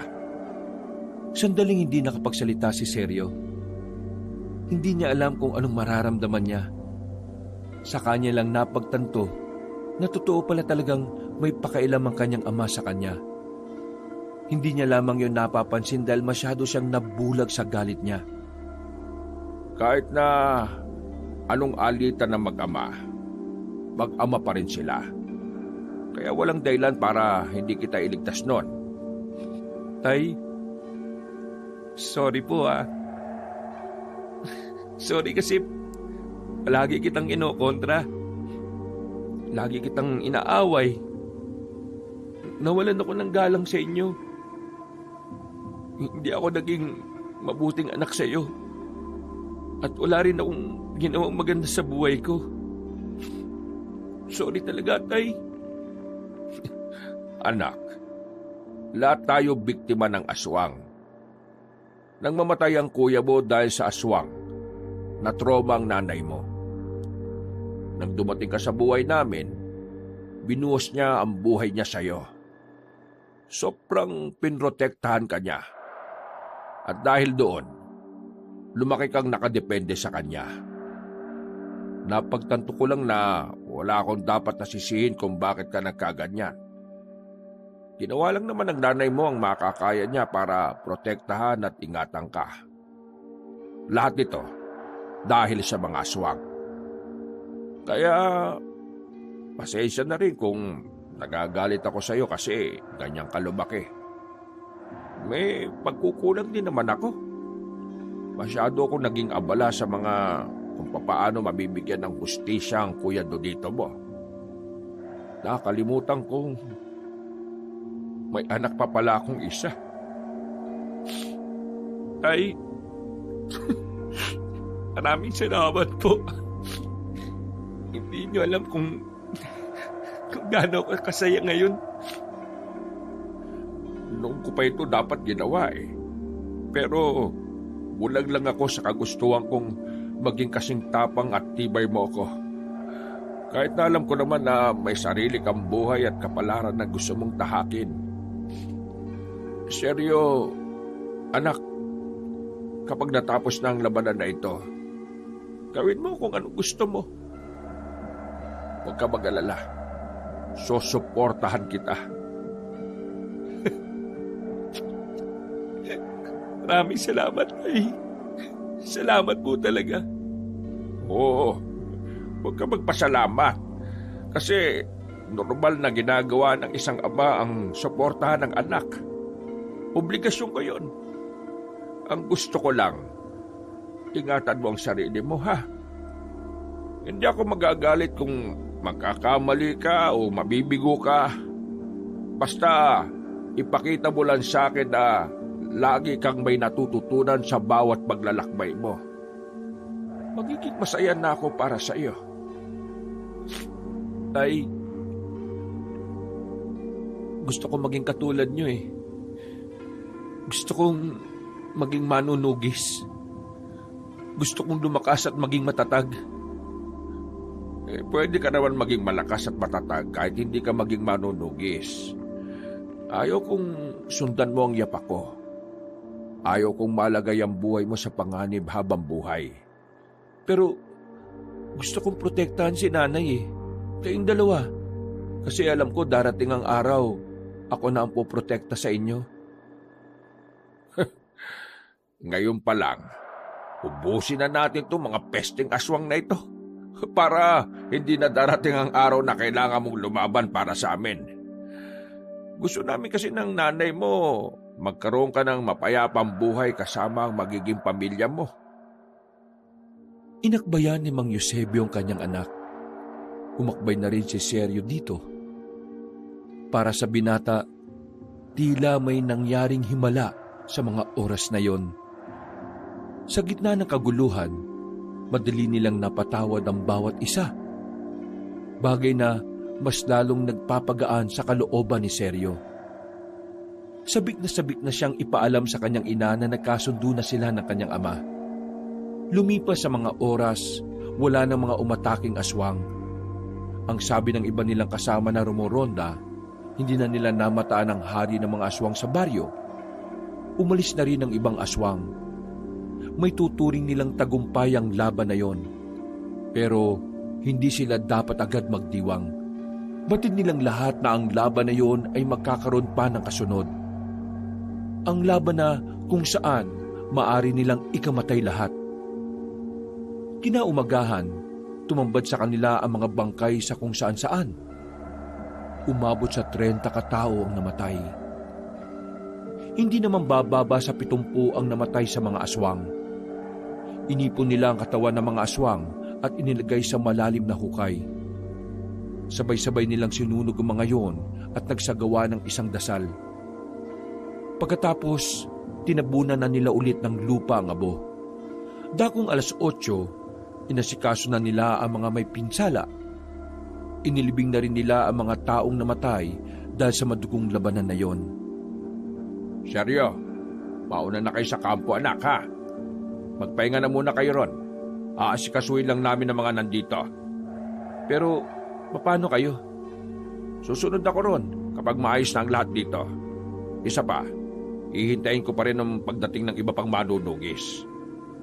Sige tay, hihintayin ka namin ni nanay ha.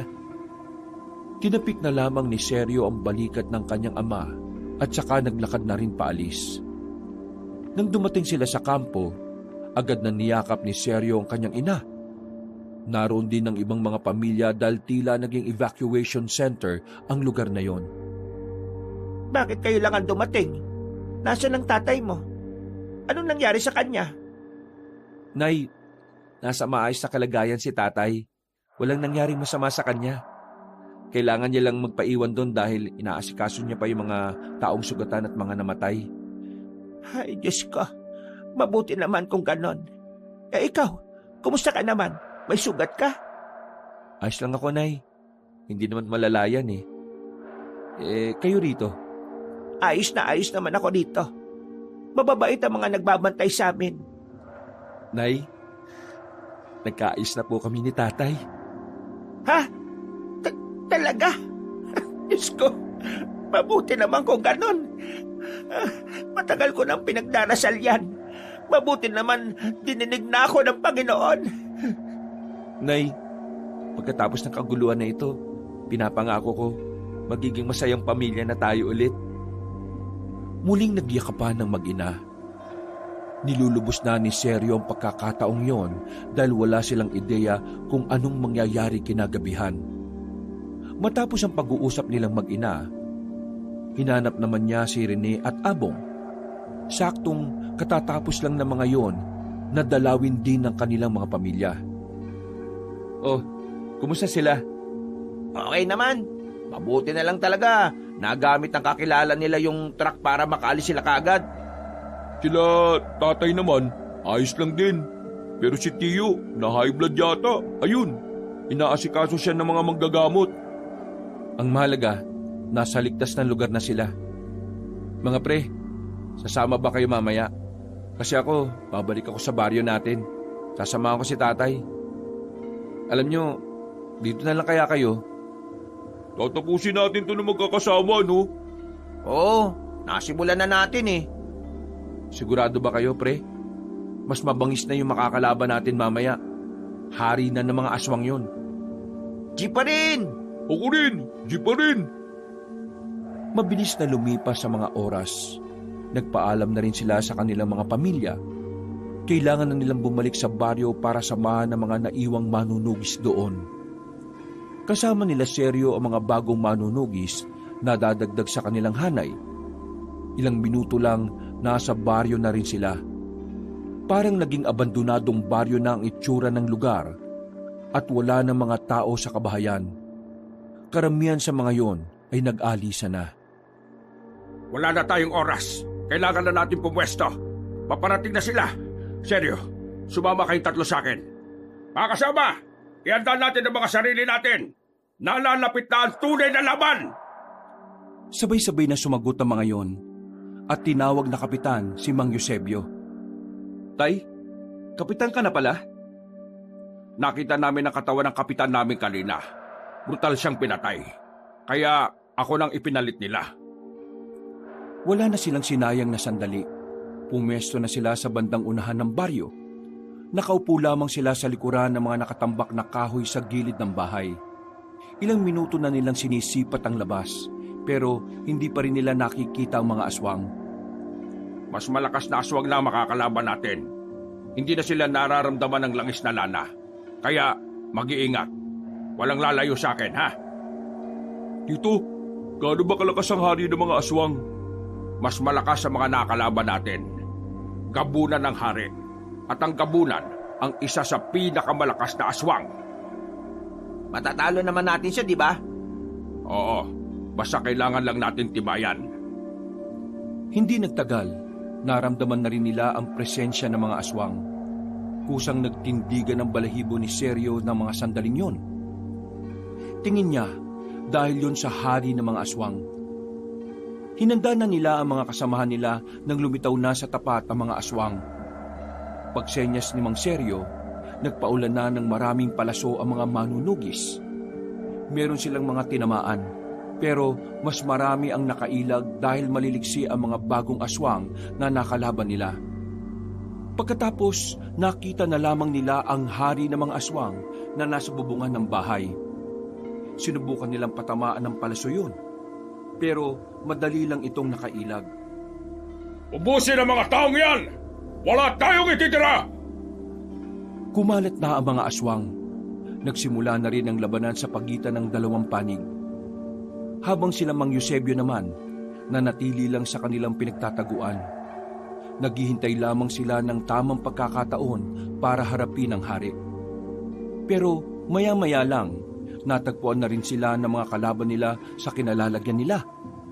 Napilitan na silang harapin ang mga yon dahil mas magiging alanganin sila kung hihintayin nila ang hari. Kalma lang. Isipin nyo lang na nag-iinsayo kayo.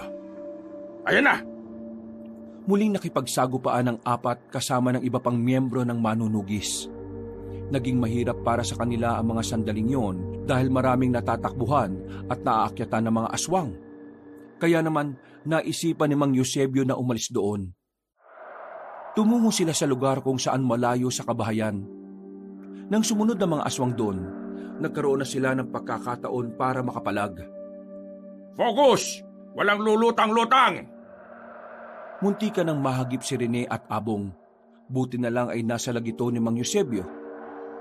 Mas mabagal pala sila kapag wala silang naakyatan. Kaya natin to. Sumunod lang kayo sa akin. Aharapin ko ang marami. Umuna na si Mang Eusebio. Hinarap nito ang 7 aswang. Habang sila Seryo naman ay nasa likod lang para protektahan ang matandang lalaki. Kada lalapit ang mga aswang, nagagawa na nila yung patamaan. Bagay na kahit papaano, nakalalamang na sila sa laban na yun. Pagkatapos nilang pulbusin ang mga yon, muli na namang nagtindigan ng balahibo ni Seryo. Nararamdaman na naman niya ang presensya ng hari ng mga aswang.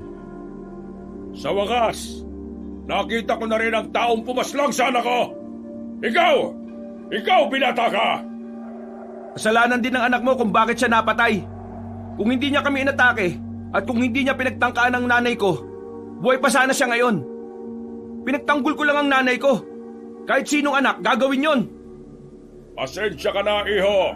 Pero hindi ako narito para malaman kung gaano mo kamahal ang nanay mo. Nandito ako para maningil. Wala akong pakialam kung ano ang ginawa ng anak ko. Bilang ama, gagawin ko rin ang nararapat para sa kanya. Ama rin ako, pero hindi ko kukonsintihin ang anak ko kapag meron siyang ginagawang mali. Kasalanan mo bilang ama kung bakit siya namatay. Alam mong may problema sa pag-iisip ang anak mo. Hinayaan mo makalis. Manahimik ka! Ngayong gabi, ipaparamdam ko rin sa iyo kung ano ang pakiramdam ng nawala ng anak. Sa sinabing yon ng Haring Aswang, tila nakaramdam ng kaba si Mang Eusebio. Alam na nito na ang unang pupuntirehin ay si Seryo. Seryo, alerto ka ha? Nagulat na lamang sila nang biglang gumapang ng mabilis patungo sa kanila ang Haring Aswang. Pero ang mas ikinagulat nila ay meron pa itong gamit na patalim. Isang mahabang espada na bungi-bungi ang talim. Agad na humarang si Mang Eusebio at nasalag nito ang espada ng aswang. Hindi naman nagsayang ng pagkakataon si Seryo. Sinubukan niya itong hatawin, pero mabilis itong nakalayo. Nakakalimutan kong sabihin. Kaya marunong akong gumamit ng espada ay dahil dati rin akong manunugis. Muli itong lumusob sa kanilang apat. Tinamaan ng Haring Aswang si Rene. Nadaplisan ito sa hita. Dahilan para agad na matumba ang binata. Sinunod naman ito si Abong. Tinaga ito sa bandang binti. At kahit daplis lang yon, hindi na ito makabangon pa. Mga epal, wala namang mga silbi. Kayo mag-ama, kayo ang gusto kong makaharap. Pero mas gusto kitang patayin, iho! Naunang umatake si Mang Eusebio. Sumunod naman si Seryo. Dalawa na silang nakikipagsabayan sa hari. Dahil higit na may karanasan si Mang Eusebio sa paghawak ng sandata, nagawa niyang tamaan ng aswang sa muka. Tuluyan na itong nagalit. Binitiwan nito ang patalim. At kalaunan, lumabas na rin ang tunay nitong kulay. Napanganga si Seryo sa nakita niyang pagpapalit anyo ng matanda. Seryo! Hinila siya ng kanyang ama. Muntikan na kasi siyang tamaan ng malakas na suntok ng Haring Aswang. Sa lakas ng suntok ay naramdaman pa ni Seryo ang malakas na hangin. Sakaling tinamaan siya, maaaring nabasag ang kanyang muka. Anak, huwag ka matatakot! Nilakasan ni Seryo ang kanyang loob. Muli siyang nakipagsabayan sa matandang aswang. Pero sa pagkakataong yon, tinamaan na ang kanyang ama. Tumilapo nito patungo sa gilid, habang siya na lang ang natitirang nakatindig sa kanilang apat. Marahang napapaatras si Seryo, habang ang aswang naman na sa harapan niya ay tumatawa na parabang nababaliw. Batid ni Seryo na maaring yun na ang kanyang katapusan.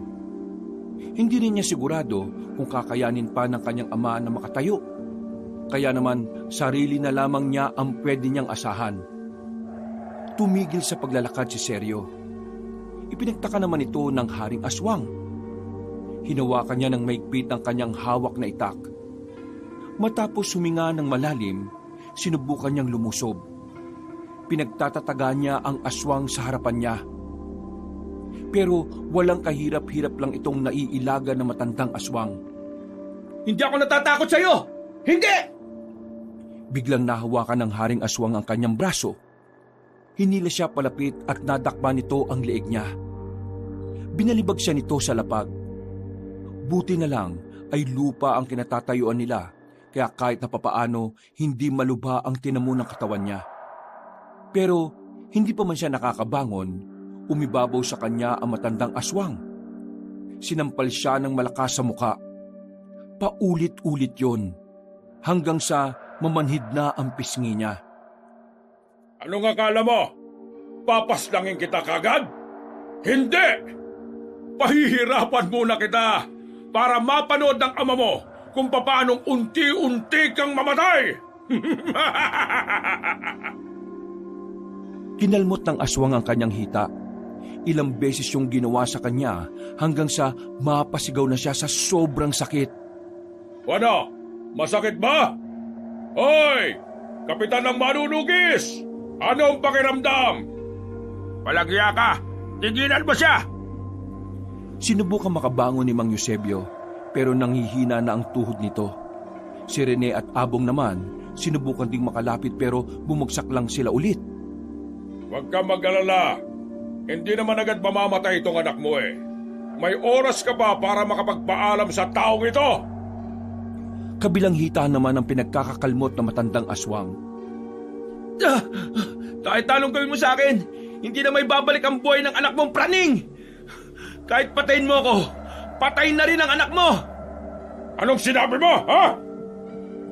Humaba ng triple ang kuko ng haring aswang. Akmang itatarak na nito yon kay Sergio pero nakadukot ng palaso si Mang Eusebio. Tinira niya ng palaso ang batok ng aswang. Dahil dito, natigilan ito sa plano nitong gawin. Hindi inaasahan ng haring aswang na mangyayari yon. Kaya nanlalaki ang mga mata nitong lumingon kay Mang Eusebio. Haring aswang ka lang, pero walang espesyal sa'yo para matakot kami sa'yo. Malakas ka lang pero wala kang isip. Seryo anak, gawin mo na! Buong puwersang kinuha ni Sergio ang itak niya sa gilid. Sinubukan niyang bumangon at kahit na mahapdi ang kanyang dalawang hita, binuhos niya ang lahat ng natitira niyang lakas. Itinarak niya ang itak sa mismong ulo ng kalaban nila. Sa isang iglap lang, napatay na ng binata ang hari ng mga aswang. Hindi na alam ni Sergio kung ano ang mga sumunod na nangyari. Tuluyan na siyang nawala ng malay. Basta nang magising siya, maliwanag na ang paligid. Nasa gilid na niya ang kanyang ama at ina. Sa kabilang kama naman, nakaupo si Rene at Abong na may mga benda na rin sa binti at hita. Niyakap siya ng maigpit ng kanyang ina. Sobrang nag-aalala ito para sa kanya. Pero noong mga sandaling yon, labis ang saya ni Sergio nang malamang natalo na nga nila ang mga aswang. Dahil sa kanilang tagumpay, muling nagbalikan ng mga tao sa baryo. Marami man ang buhay na nawala, tinanggap na lamang nila yon.